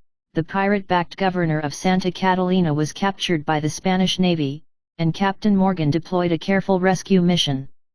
Harry encountered unimaginable dangers during the rescue, but finally escaped successfully. 8. Cotton Jack. As the propagandist of the Jolly Roger, the pirate leader Cotton Jack actually did not leave many commendable pirate deeds. He is best known for his alliance with Anne Bowney and his tragic death. Cotton Jack, whose real name was John Lackham, was nicknamed because he always wore striped trousers and a coat. Cotton Jack's pirate career began when he took control of Charles Wayne's ship. Wayne, captain of a pirate treasure ship, was foiled in a fight with a French soldier. Enraged by Wayne's cowardice, Cotton Jack leads his men in a mutiny, driving Wayne and his supporters into a small sailboat and banishing them. Anne and Mary were on board Jack's ship when Royal Governor Woodes Rogers' pirate party attacked Jack's ship. During the battle, Cotton Jack escaped and hid in the cargo hold with his accomplices, leaving Anne and Mary on the deck to fight against the British. In 1720, Jack was arrested, later hanged, and had his body smeared with tar in public. 9. Francis Drake. Francis Drake is also a controversial figure. To some, he was a noble, to others, he was a pirate. Drake was born in a poor farmer's family in Devon, England. He worked as an apprentice, became a sailor, and finally became a merchant ship captain. His status and experience are the most special in history. In 1568, Drake and his cousin John Hawkins led 5 slave ships to Mexico. They were hit by a storm and asked for help from Spanish ports. But the Spanish deception nearly cost him his life. From then on, he vowed to take revenge on Spain during his lifetime. He led a fleet to circumnavigate the world, engaged in piracy and slave trading in the Caribbean, and defeated the Spanish Armada in 1588. 10. Redbeard Brothers. Eric the Redbeard is also known as Eric the Red Devil or Eric the Red and Eric the Red. Redbeard is a nickname given by Europeans to Turkey's most famous pirate captain brothers. In the 16th century, the Redbeard brothers used North Africa as a base to lead their pirate fleets to continuously invade many towns along the Mediterranean coast. 17th. Goa Flaming Cross. Source: ChatGPT. The Goa Inquisition refers to the system of religious trials and persecution implemented by the Portuguese in the Indian province of Goa, which existed from 1560 to 1774. During this period, the Portuguese colonists attempted to use this religious institution to force Christians and other non-Christians in India to convert to Catholicism. Here are some key facts about the Cross of Fire in Goa. Historical background: Inquisitions were not uncommon in Portuguese colonies, but the rise of the Cross of Fire in Goa is related to the Portuguese colonial efforts in India. In Goa, Christian missionaries and officials attempted to strengthen the spread of Catholicism through religious persecution. Purpose: the main purpose of the Goa Flame Cross is to strengthen Catholic control in the Portuguese colonies, ensure the spread of Christianity, and suppress the existence of other religions. This system was established with the support of King Sebastian I of Portugal. Trial process: the trial process at the Cross of Fire in Goa was brutal. Those on trial could be threatened with torture, and death in an effort to force them to convert to Catholicism. The trials involved the persecution of heretics, and others seen as a threat to the Catholic faith. Period of Judgment: the period of judgment of the Cross of Fire in Goa lasted for more than 2 centuries, lasting from 1560 to 1774. During this period, many people were brutally persecuted for religious reasons, including executions. Ending: the Cross of Fire in Goa was cancelled in 1774 by the Portuguese Prime Minister Marquis de Pombal. This decision was made to reduce religious pressure and promote more enlightened constitutional and religious policies. The Cross of Fire in Goa is a reminder of a dark period in history that resulted in suffering and death for many people and reflects the complex relationship between religion and politics during the colonial era. 18th. The Island with £100 million Hidden. Source: BBC News. According to legend, pirate treasure reportedly worth £100 million is buried on an Indian Ocean island. Although the region is thought to be littered with hidden treasure, this one is said to be the Holy Grail, the world's biggest booty haul. The story, which reads like a Hollywood script, has been passed down through generations on the islands of the Seychelles and La Réunion. But as he showed me around what he believes is the treasure site, and talked about the clues and what he had left to do, the gruff man melted into one you couldn't help but root for. His eyes twinkled and his smile was infectious. Even after all these years of searching, he was still the storybook boy hero armed with his backpack and treasure map, trying to piece together the puzzle. His is a story of hope and of never giving up, despite the odds.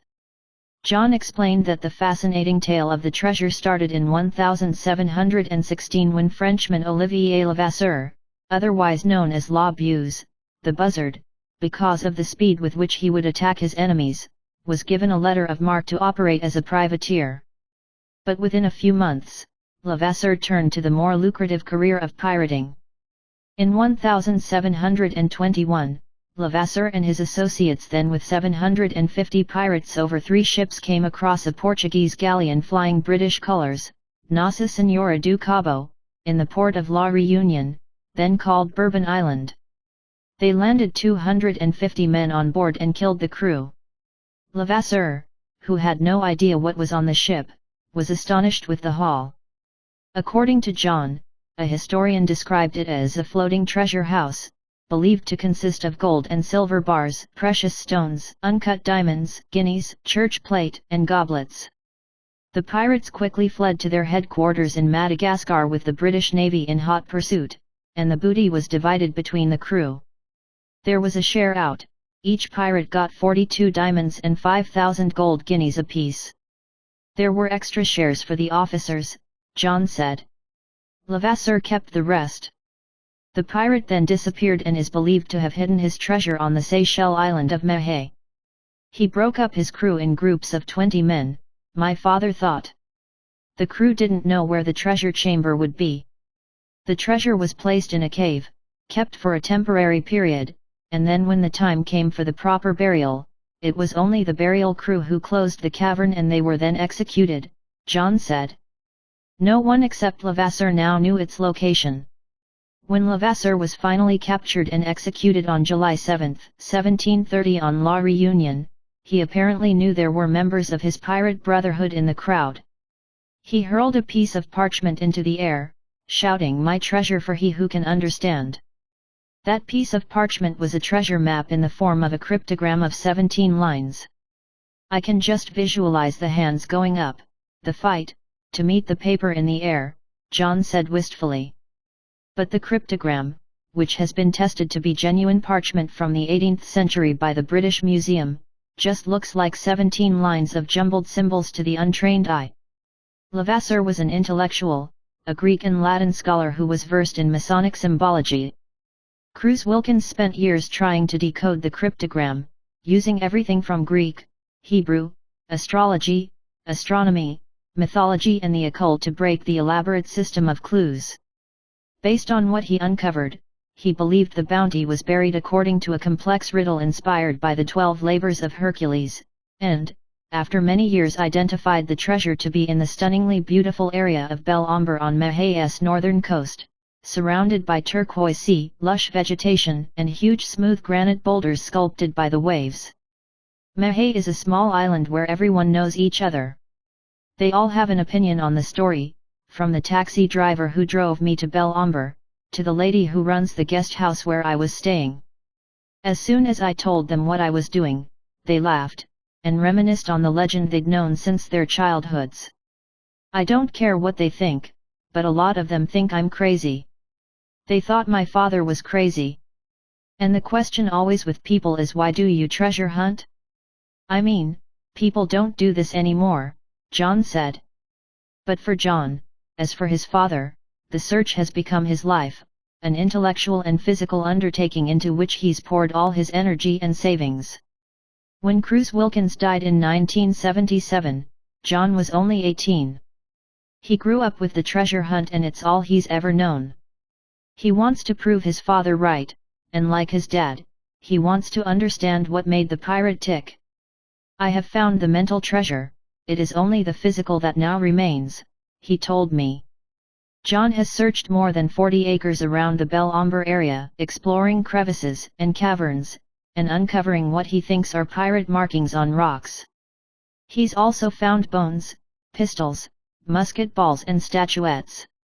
I've used all sorts of equipment, water pumps, rock drills, jackhammers, hand tools, even excavators and blasting at certain times, as well as the latest treasure detection equipment from Germany, he said. Although John is understandably vague on details, not wanting to be trumped in his search, he believes he's found the actual treasure site, a cavern just off the beach and mere steps from his home which is blocked by boulders and can only be accessed by an underwater tunnel. John also warns that, according to his research, there will be a final booby trap over the treasure. But it is illegal to dig up government land without a permit, and despite searching continuously since 1988, John was shut down by the government in 2009 until he can pay 250,000 rupees to get a license. He believes that this was done in order to secure the government's stake on the booty haul. The government owns the land, so they are entitled to 50%, which is the law, he said. But still, 50% of £100 million is a lot of money, and John is emphatic that he won't stop searching. Since 2009, he's been doing preparatory work on the site, repairing rock armoring walls, building footpaths to get equipment in and working on measurements, clues and other data to get this right. After so many obstacles placed in our way had been overcome, the bond was the final straw. I almost gave up. But I could not give them that satisfaction, John said. My plans are to recover the treasure. To get a license. To get that bond removed, or else get the proper funding to finish off the work.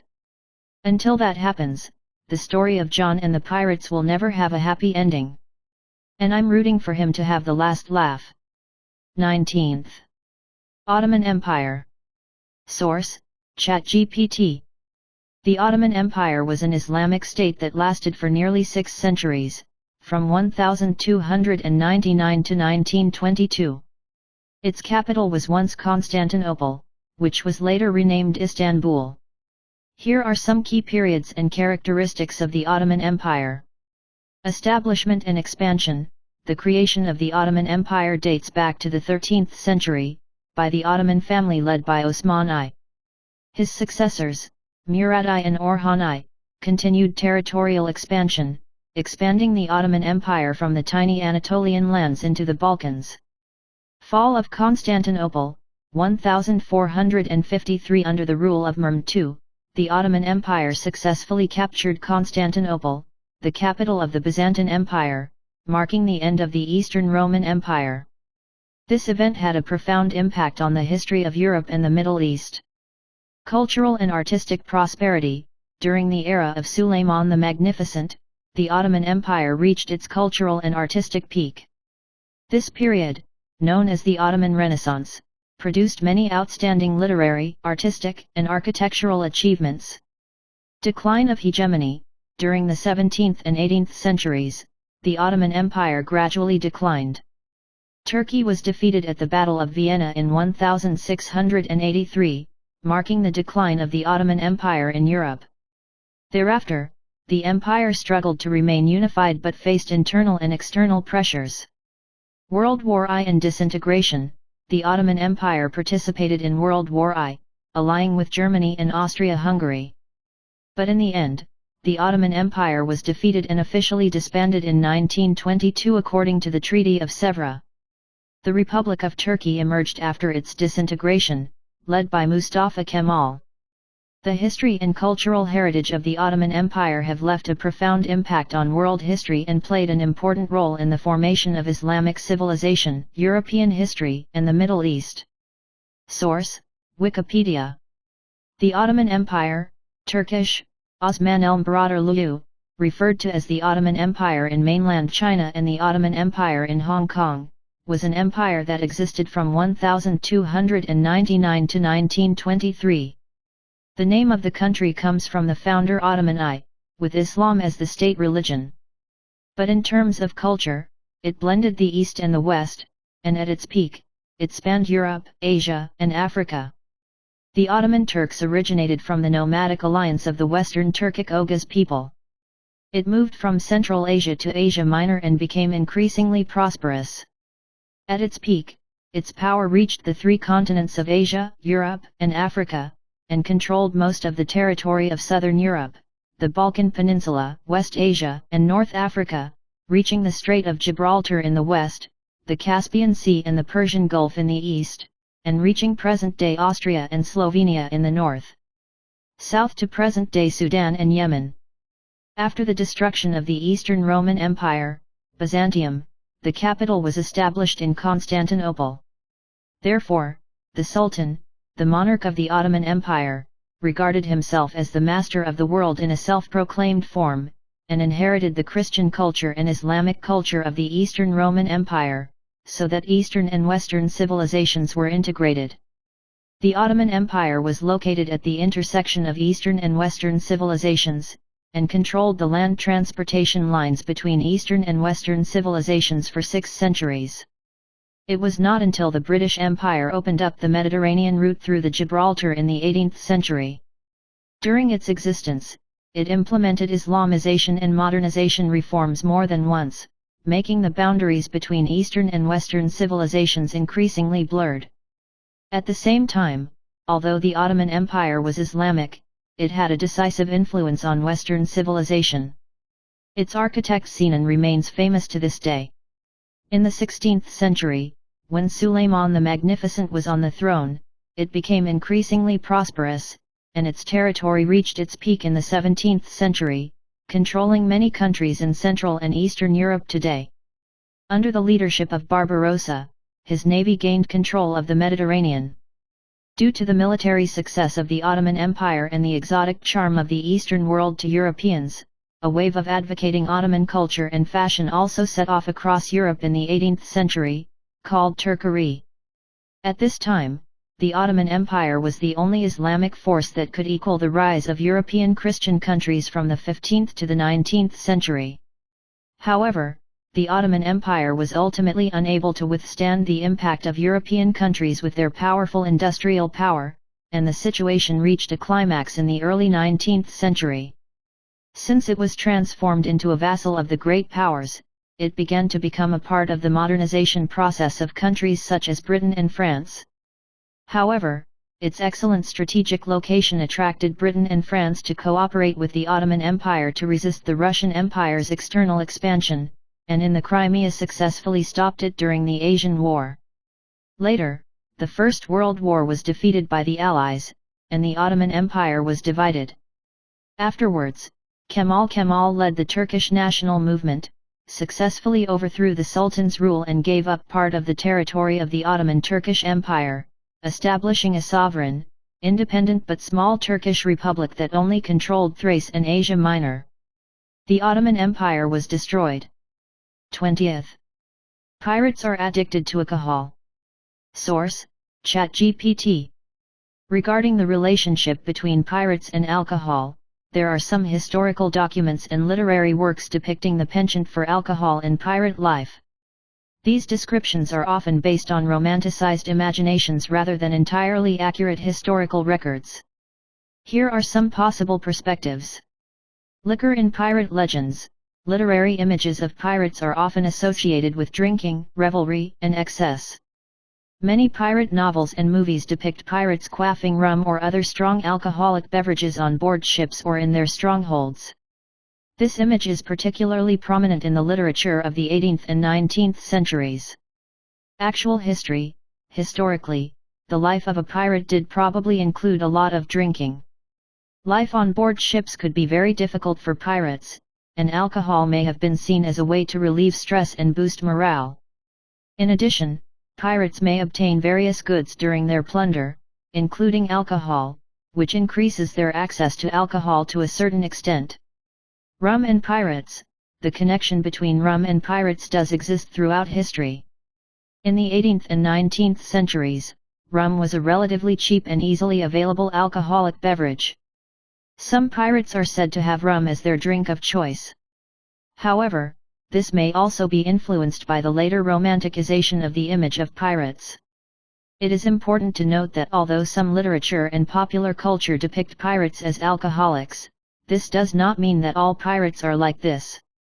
The historical and cultural image of pirates has been influenced by many factors, including legend, literature, art, and commercial interests. So we may need more concrete historical evidence as to whether pirates were indeed alcoholics. 21th. Don't take women on pirate ships. Source: ChatGPT. In pirate culture and tradition, there is a common saying that you cannot bring women on a pirate ship, or women are not suitable to be on a pirate ship. This concept may be derived from the lifestyle and cognitive concepts of pirates in history, but it should be noted that this statement is greatly influenced by literary works, legends, and popular culture. Here are some factors that may explain this statement. Perceptions and superstitions. Pirate ships have traditionally been considered a male domain, and women in this environment may be seen as unfortunate or bringing bad luck. Some legends believe that the presence of women will affect the judgment and actions of pirates, so bringing a woman on board may be regarded as unlucky behavior. Social concepts. In past societies, some male groups may have believed that the presence of women would interfere with their cooperation and lifestyle. On long voyages there may be a perception of women as being intrusive or unnecessary. Confidentiality and trust issues. In some situations, the presence of a woman may be perceived to increase confidentiality and trust issues. Members of a pirate community often need to trust each other, and bringing uncertainty may be viewed as a potential threat. It should be emphasized that this statement is a generalization of historical and literary traditions. In fact, pirate groups in different periods and regions may have different concepts and behavioral norms. In real history, there are also some women who participated in pirate life in various ways, although their presence may be relatively rare. Overall, some traditional ideas in pirate culture were formed historically and passed down in later literary works and popular culture, so these statements need to be viewed with caution and not taken as absolute historical facts. Source: Daily Headlines. In the Western world, the pirate world is usually dominated by men rather than women. There are many reasons for this, but the main reason is that in the 17th and 18th centuries, women on ships were considered to cause great trouble, leading to conflicts, fights, disorder and killing. There was also a custom at that time that women would bring bad luck if they wore it. The next reason is that women are not physically capable of working on ships. In addition, it is almost impossible for women to disguise themselves on board ships, because it is difficult to conceal their gender on ships where there is no privacy. The absence of women on pirate ships is sometimes cited as a source of homosexuality among the islands. However, the basis for this statement is not sufficient, and there are only one or two examples that can illustrate the existence of homosexuality in the world of Western pirates. In early 18th century China, homosexuality seemed to be used by pirates as a gimmick to recruit young pirates. Although homosexuality was officially prohibited, Chinese pirates viewed the issue with a more open eye. The difference between Eastern pirates and Western pirates was the rules for women on board ships. Married women were allowed on board, and captains sometimes took 5 or 6 wives with them at sea. On ships, women worked no differently than men, and sometimes took command of the ship. 22th. Female pirate. Source: ChatGPT. Although the traditional image of pirates is usually portrayed as male-dominated, some women did participate in piracy throughout history. These female pirates have left a unique mark on piracy history, and although they are relatively rare, their stories remain fascinating. Here are some famous female pirates. Anne Bonny. At the end of the 17th century, Anne Bonny was a female pirate known for her bravery and bohemianism. She participated in many raids with Mary Read, Calico Jack's crew member. Anne Dunn is described as very brave and calm, and her presence challenged the gender concepts of the time. Mary Read was another 17th century female pirate who served alongside Anne Dunn under Gar Circus. While in captivity, she confirmed her gender identity to a court to avoid the death penalty. Later, she participated in a pirate uprising that was successfully executed. Félix Montsolline, at the beginning of the 18th century, French female pirate Félix Macallan, Jeanne de Clisson, began to engage in privateering and plundering because she was dissatisfied with the corruption of the French king. Her ship depicts 3 red-cloaked skulls, symbolizing the tragic execution of members of her family. The stories of these female pirates show that there were indeed some women throughout history who broke traditional gender roles and participated in male-dominated piracy. Their courage and determination left a unique mark on pirate lore. It is worth noting that these stories may be disputed in the historical record, as many of the events of the time were not well documented and were instead given the status of legend in later literature. 23th. Caribbean Sea. Source: ChatGPT. The Caribbean Sea is a large body of water located east of the Americas, surrounded by the Atlantic Ocean current, the Gulf Stream, and the Antilles Islands. This sea area is famous for its beautiful beaches, rich marine life, many island countries and cultural diversity. Here are some key features about the Caribbean. Geographical location: the Caribbean Sea is located between North America, Central America, and South America, facing the Atlantic Ocean to the east and Central America to the west. The region includes hundreds of islets and islets, some of which are independent nations, while others are tiny island states in the sea. Island countries and islands: the Caribbean region includes many island countries, such as Cuba, Jamaica, Bahamas, Dominica, Trinidad and Tobago, etc.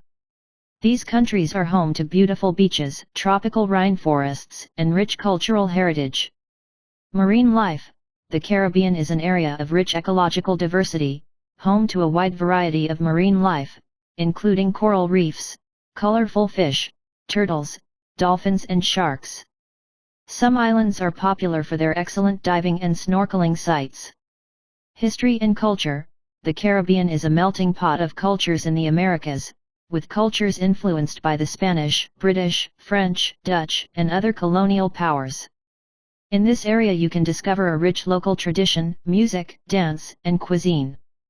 Tourism: the Caribbean is an important vacation destination, attracting tourists from all over the world. The island's resorts offer a luxurious vacation experience that includes water sports, delicious local cuisine and leisure time. Natural disasters: the Caribbean is sometimes affected by hurricanes. Hurricane season usually occurs in the summer and fall of each year, which can cause damage to some island nations. Some countries and regions often take preventive measures to mitigate the effects of hurricanes. Overall, the Caribbean is a vibrant and diverse region that combines beautiful natural scenery with a long history and rich culture. Source: Wikipedia. The Caribbean Sea, English, Caribbean Sea, Spanish, Mar Caribe, is a sea area located in the tropical Atlantic Ocean of the Western Hemisphere. To the west and southwest are the Yucatan Peninsula of Mexico and the countries of Central America, and to the north are the Greater Antilles, including Cuba. The Lesser Antilles to the east and South America to the south. The entire Caribbean Sea, the West Indies Islands and the coast are collectively referred to as the Caribbean region. The Caribbean Sea is one of the largest seas in the world, covering an area of nearly 2,754,000 square kilometers, 1,063,000 square miles. The deepest point is the Cayman Trench between the Cayman Islands and Jamaica, with a depth of 7,686 meters, 25,217 feet, below sea level. The Caribbean coast includes many bays, such as the Gulf of Gonave, the Gulf of Venezuela, the Gulf of Darien, the Gulf of Paria, and the Gulf of Honduras. The word Caribbean comes from the Caribs, who were one of the major Native American groups when Europeans arrived in the area at the end of the 15th century. In 1492, Christopher Columbus discovered the West Indies, and the Spanish name Andrés was used to refer to these islands. From this, Sea of the Antilles became the name of the Caribbean in some European languages. Alternative name: for the next century, Spain held absolute hegemony. For a long time, the Caribbean was a completely unknown sea area for Eurasian civilization until 1492, when Columbus sailed into the sea area while trying to discover the Asian route. At this time, much of the Western Hemisphere was unknown to Europeans. After Columbus discovered the Caribbean islands, the area was quickly colonized by Western civilization, initially Spain and later Portugal, England, the Dutch Republic, France, and Denmark. As a result, the Caribbean became an important place for European shipping and maritime trade, which eventually attracted pirates. Today, there are 22 island countries or territories in the Caribbean, bordering 12 continental countries. The Caribbean became a popular tourist destination in the second half of the 20th century and into the 21st century due to its abundant sunshine, year-round warmth, moderate trade winds, and many scenic attractions. 24th. Strait of Malacca. Source: ChatGPT. The Strait of Malacca is a strait connecting the Indian Ocean and the South China Sea, located in the west of the Malay Peninsula in Southeast Asia. The strait is one of the busiest shipping lanes in the world and serves as the national border between Malaysia and Indonesia. Here are some key facts about the Malacca Strait. Geographical location: the Strait of Malacca is located on the west side of the Malay Peninsula, connecting the Strait of Malacca in Malaysia and the island of Sumatra in Indonesia. It connects the waters to the west of the Andaman Sea and the Indian Ocean with the waters to the east of the South China Sea. Strategic importance: the Malacca Strait is one of the world's busiest shipping lanes, with ships passing through it accounting for a large portion of global freight traffic each year. The strait is the shortest sea route connecting the Pacific and Indian Oceans and is therefore vital for international trade and energy transport. Strait width: the width of the Strait of Malacca varies in different parts, but is approximately 1.5 nautical miles, approximately 2.8 kilometers, at its narrowest point. This makes the strait a relatively narrow and crowded body of water. Safety and security: due to the strategic importance of the Strait of Malacca, the international community has always been concerned about the safety and security of this region. Several countries conduct patrols in this area to ensure the safety of the passage and guard against piracy and other potential threats. International shipping: the Malacca Strait is the main international shipping channel connecting East Asia to the rest of Asia. It is crucial for Asian economies such as China, Japan, and South Korea as it provides the shortest routes, reducing the time and cost of transporting goods. History: the Strait of Malacca has always been a hub for trade and cultural exchanges. Historically, this area was the center of the Malay Kingdom and other trading kingdoms. Overall, the Strait of Malacca is of great geographical, economic, and political significance and is a key component of global trade networks. Source: Wikipedia. The Strait of Malacca, English, Strait of Malacca, Malay, Selat Melaka, is a strait between the Malay Peninsula and Sumatra. The Malacca Strait runs southeast-northwest. Its northwest end is connected to the Andaman Sea of the Indian Ocean, and its southeast end is connected to the South China Sea, South China Sea. The total length of the strait is about 1,080 kilometers, with a maximum width of 370 kilometers in the northwest and a narrowest point of only 2.8 kilometers in the southeast. It is an international waterway connecting the Pacific and Indian Oceans. In terms of boundaries, the Malacca Strait reaches between Phuket Island in Thailand and Sumatra Island in Indonesia in the west, and between Tanjung Piai in Malaya and the Riau Islands in Indonesia in the east. It connects to the Singapore Strait via the waterway between St. John's Island in Singapore and Onel Island in Indonesia. The Malacca Strait is named after the ancient Malayan city of Malacca along its coast. The strait is currently CO-managed by 4 countries: Singapore, Thailand, Malaysia, and Indonesia.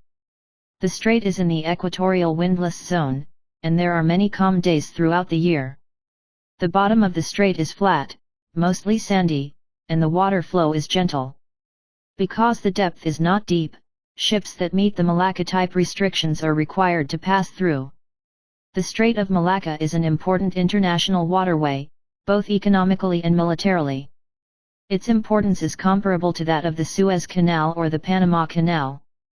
The Malacca Strait is located between the Malay Peninsula and Sumatra, running southeast-northwest. The Strait of Malacca is located at the junction of the Pacific Ocean and the Indian Ocean, and is the choke point connecting the Pacific and Indian Oceans. It is also the crossroads of Asia and Oceania. The Strait of Malacca is an important passage between the Indian Ocean and the Pacific Ocean, connecting the three most populous countries in the world, China, India, and Indonesia. It is also an important passage for oil from West Asia to East Asia. Japan, a major economic power, often calls the Malacca Strait its lifeline. About 50,000 ships pass through the Malacca Strait every year, and with China's economic rise, this number, in 2017, is expected to double in 20 years. It accounts for 1/5 to 1/4 of the world's maritime trade. A quarter of the world's oil tankers pass through the Malacca Strait. For example, in 2003, an estimated 11 million barrels of oil, approximately 1.7 million m superscript 3, passed through the Malacca Strait a day. 25th. Somalia. Source: ChatGPT. Somalia is a country located in the Horn of East Africa with an area of approximately 637,657 square kilometers. The country has a long history and has experienced years of political turmoil and civil strife. Here are some key facts about Somalia. Capital: the capital of Somalia is Mogadishu. Language: there are two official languages in Somalia, Somali and Arabic. Religion: Islam is the main religion in Somalia, with the vast majority of residents practicing Sunni Islam. Politics: Somalia experienced decades of political instability and civil war in the late 20th and early 21st centuries. After the collapse of the once existing Somali state, the country was divided into several self-governing regions. Currently, Somalia is struggling with nation-building and political stability. Internal conflict: Somalia has long faced internal conflict and division. After the civil war broke out in Somalia in 1991, the state power collapsed, leading to long-term instability. Different armed groups and local governments control power in different parts of Somalia. Somali piracy problem: the waters of Somalia used to be a high-incidence area for piracy activities. Pirates attacked merchant ships in the area, hijacked them and held them for ransom. The international community has taken a series of measures, including patrols and convoys, to mitigate the problem. Federal Republic of Somalia: the Federal Republic of Somalia is the current political entity of Somalia, established in 2012. It seeks to promote political and economic recovery at home and gain support from the international community. Humanitarian challenges: Somalia has experienced multiple famines, creating severe humanitarian crises for its residents. Civil conflict, drought, and other factors have led to food shortages and subsistence hardship for millions of people. Somalia has experienced many difficulties over the past few decades, but domestic and international efforts have sought to resolve the problems and achieve stability and development. The international community continues to support Somalia's efforts at the political, economic, and humanitarian levels. Source: Wikipedia. The Federal Republic of Somalia, Somali, Jamhuriyadda Federaka Somalia, English, Federal Republic of Somalia, commonly known as Somalia, is an East African country and an undeveloped country. Located on the Somali Peninsula, it is bounded by the Indian Ocean to the east, the Gulf of Aden to the north, and Ethiopia, Kenya, and Djibouti to the west. Somalia is located south of the Gulf of Aden between the Mediterranean Sea and the Indian Ocean. It is the only sea route for cargo ships from all countries to enter and exit the Suez Canal through the Bab el-Mandeb Strait. It has the longest coastline on the African continent and its terrain mainly consists of plateaus, plains, and highlands. It is hot year-round, with periodic monsoons and less irregular rainfall.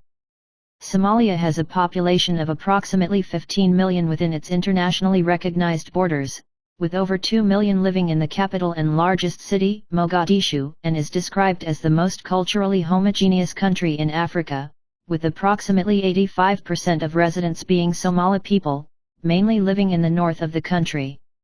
Ethnic minorities are mainly concentrated in the south. The official languages of Somalia are Somali and Arabic. The majority of the country's people are Sunni Muslims. In the late 19th century, several sultanates in Somalia were colonized by Italy, Britain, and Abyssinia. European colonists combined the Somali tribal territories into two colonies, Italian Somaliland and the British Protectorate of Somaliland. At the same time, in the interior, the Dervish state, headed by the ascetic Hassan, had a long-term confrontation with Abyssinia, Italian Somaliland, and British Somaliland until it was defeated in the Battle of Somaliland in 1920. In 1960, the two colonies of Britain and Italy merged to form the Independent Republic of Somalia. In 1969, the Supreme Revolutionary Council seized power and established the Democratic Republic of Somalia. During this period, a war broke out with Ethiopia but ended in failure. In 1991, Siad Barre's regime collapsed, Somalia fell into civil war, and Somaliland in the north declared independence. During this period, most areas restored customary law and Islamic law. In the early 2000s, a number of interim federal governments were created, with the Transitional National Government established in 2000. After the signing of the Nairobi Comprehensive Agreement in 2004, Somalia established a transitional government.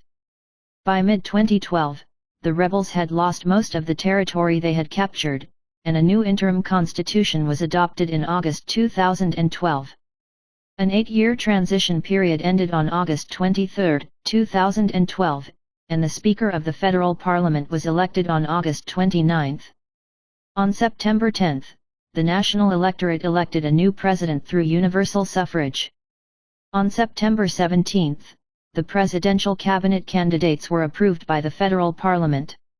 On September 21, Somalia became a federal system, with each member state managing autonomously and restoring constitutional government.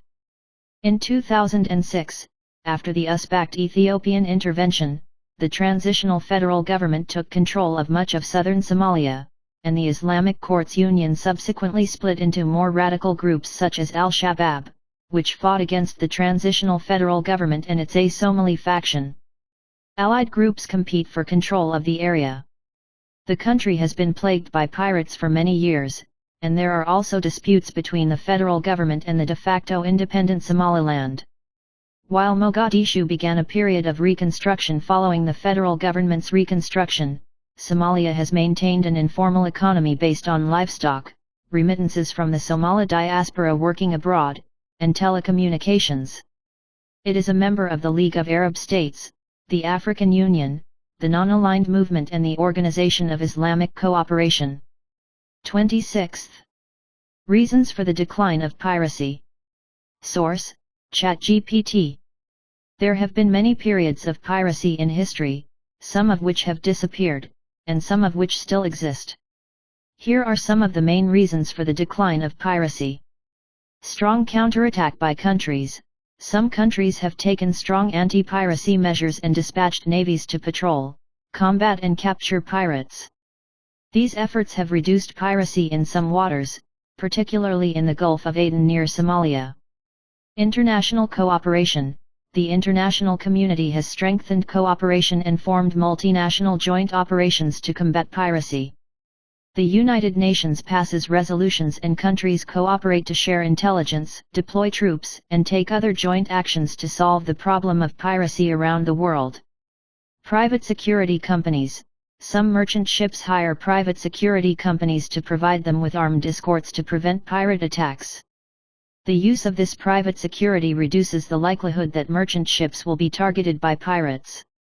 Improved navigation technology. Advances in navigation technology have made it easier to monitor and control ocean routes, reducing the chance of pirate attacks. Modern technologies, such as satellite surveillance, radar systems, and communications technology, help improve maritime safety. International law. The international community has developed a series of regulations and agreements to combat piracy. These regulations give states the power to pursue and prosecute individuals guilty of piracy, increasing the legal repertoire to combat this type of crime. Improve local stability. Some piracy occurs in areas of political instability or anarchy. The base of pirate organizations can be weakened by improving local stability, reducing poverty, and increasing employment rates. International shipping codes. The International Maritime Organization, IMO, has developed a series of codes and measures to improve the safety of global shipping. This includes increased patrols in covered channels in high-risk waters, thereby reducing the risk of merchant ships encountering pirates. Local community cooperation. In some affected areas, local communities have taken measures to prevent and combat piracy in cooperation with the government and the international community. This could include training and employment opportunities to reduce incentives to join pirate groups. The combined effect of these factors has allowed piracy to be effectively curbed in some areas, but it should be noted that piracy problems still exist in some waters, and new challenges may arise at any time. 27th. One Piece. Source: ChatGPT. One Piece is a comic work by Japanese cartoonist Oda Shu. It is also the general name for derivative works such as animations, movies, and novels of the same name. Here is some basic information about One Piece. Creation and serialization. One Piece began to be serialized in Weekly Shonen Jump magazine in 1997 and is still being serialized today. Oda created the work, which won widespread acclaim for its unique storyline, character design, and humor. Story summary. The story of One Piece takes place in a world composed of the sea, islands, and many fantasy creatures. The protagonist is Monkey D. Luffy, who dreams of becoming the Pirate King. After Luffy obtained the power of the Rubber Fruit, he had the special ability of the Rubber Man. He led a diverse team of pirates to find the legendary treasure of the Pirate King One Piece. Main characters. In addition to Luffy, other main characters include Roronoa Zoro, Nami, Usopp, Vinsmoke Sanji, Tony Chopper, Nico Robin, Frankie, Brook, etc. Worldview. The worldview of One Piece is extremely vast, with multiple sea areas distributed. Each sea area has its own characteristics and hostile forces. The entire world is made up of special areas such as the Seven Seas, the Red Line, Marijoa, and the New World. The Age of Pirates. The story takes place in the Age of Pirates, a time when many powerful pirates, revolutionary armies, navies, and world governments compete for power and control. Animation and movies. The animation for One Piece began in 1999 and is still in production today. In addition, a number of related films have been released, some of which are original stories. Popularity and influence. One Piece enjoys huge popularity around the world, not only in Japan, but also in many countries and regions with a wide range of readers and viewers. The work has been praised for its deep plot, rich characters, and unforgettable adventure. Overall, One Piece is a creative, exciting, and beloved comic that has become one of the classics in comics history. Source: Wikipedia. One Piece, Japanese, One Piece / Chinese translation, One Piece, is a juvenile comic created by Japanese cartoonist Eiichiro Oda. It has been published in Shueisha's magazine Weekly Shonen Jump since July 22, 1997. It was serialized and the first single volume was released in December of the same year. So far, 106 single volumes have been published. It has long occupied the top spot on the popularity list in the comic magazine Weekly Shonen Jump. The single volume has been translated into more than 30 countries outside of Japan. In addition, many derivative works have been derived, including TV animations, movies, novels, video games, and other peripheral media products of the same name.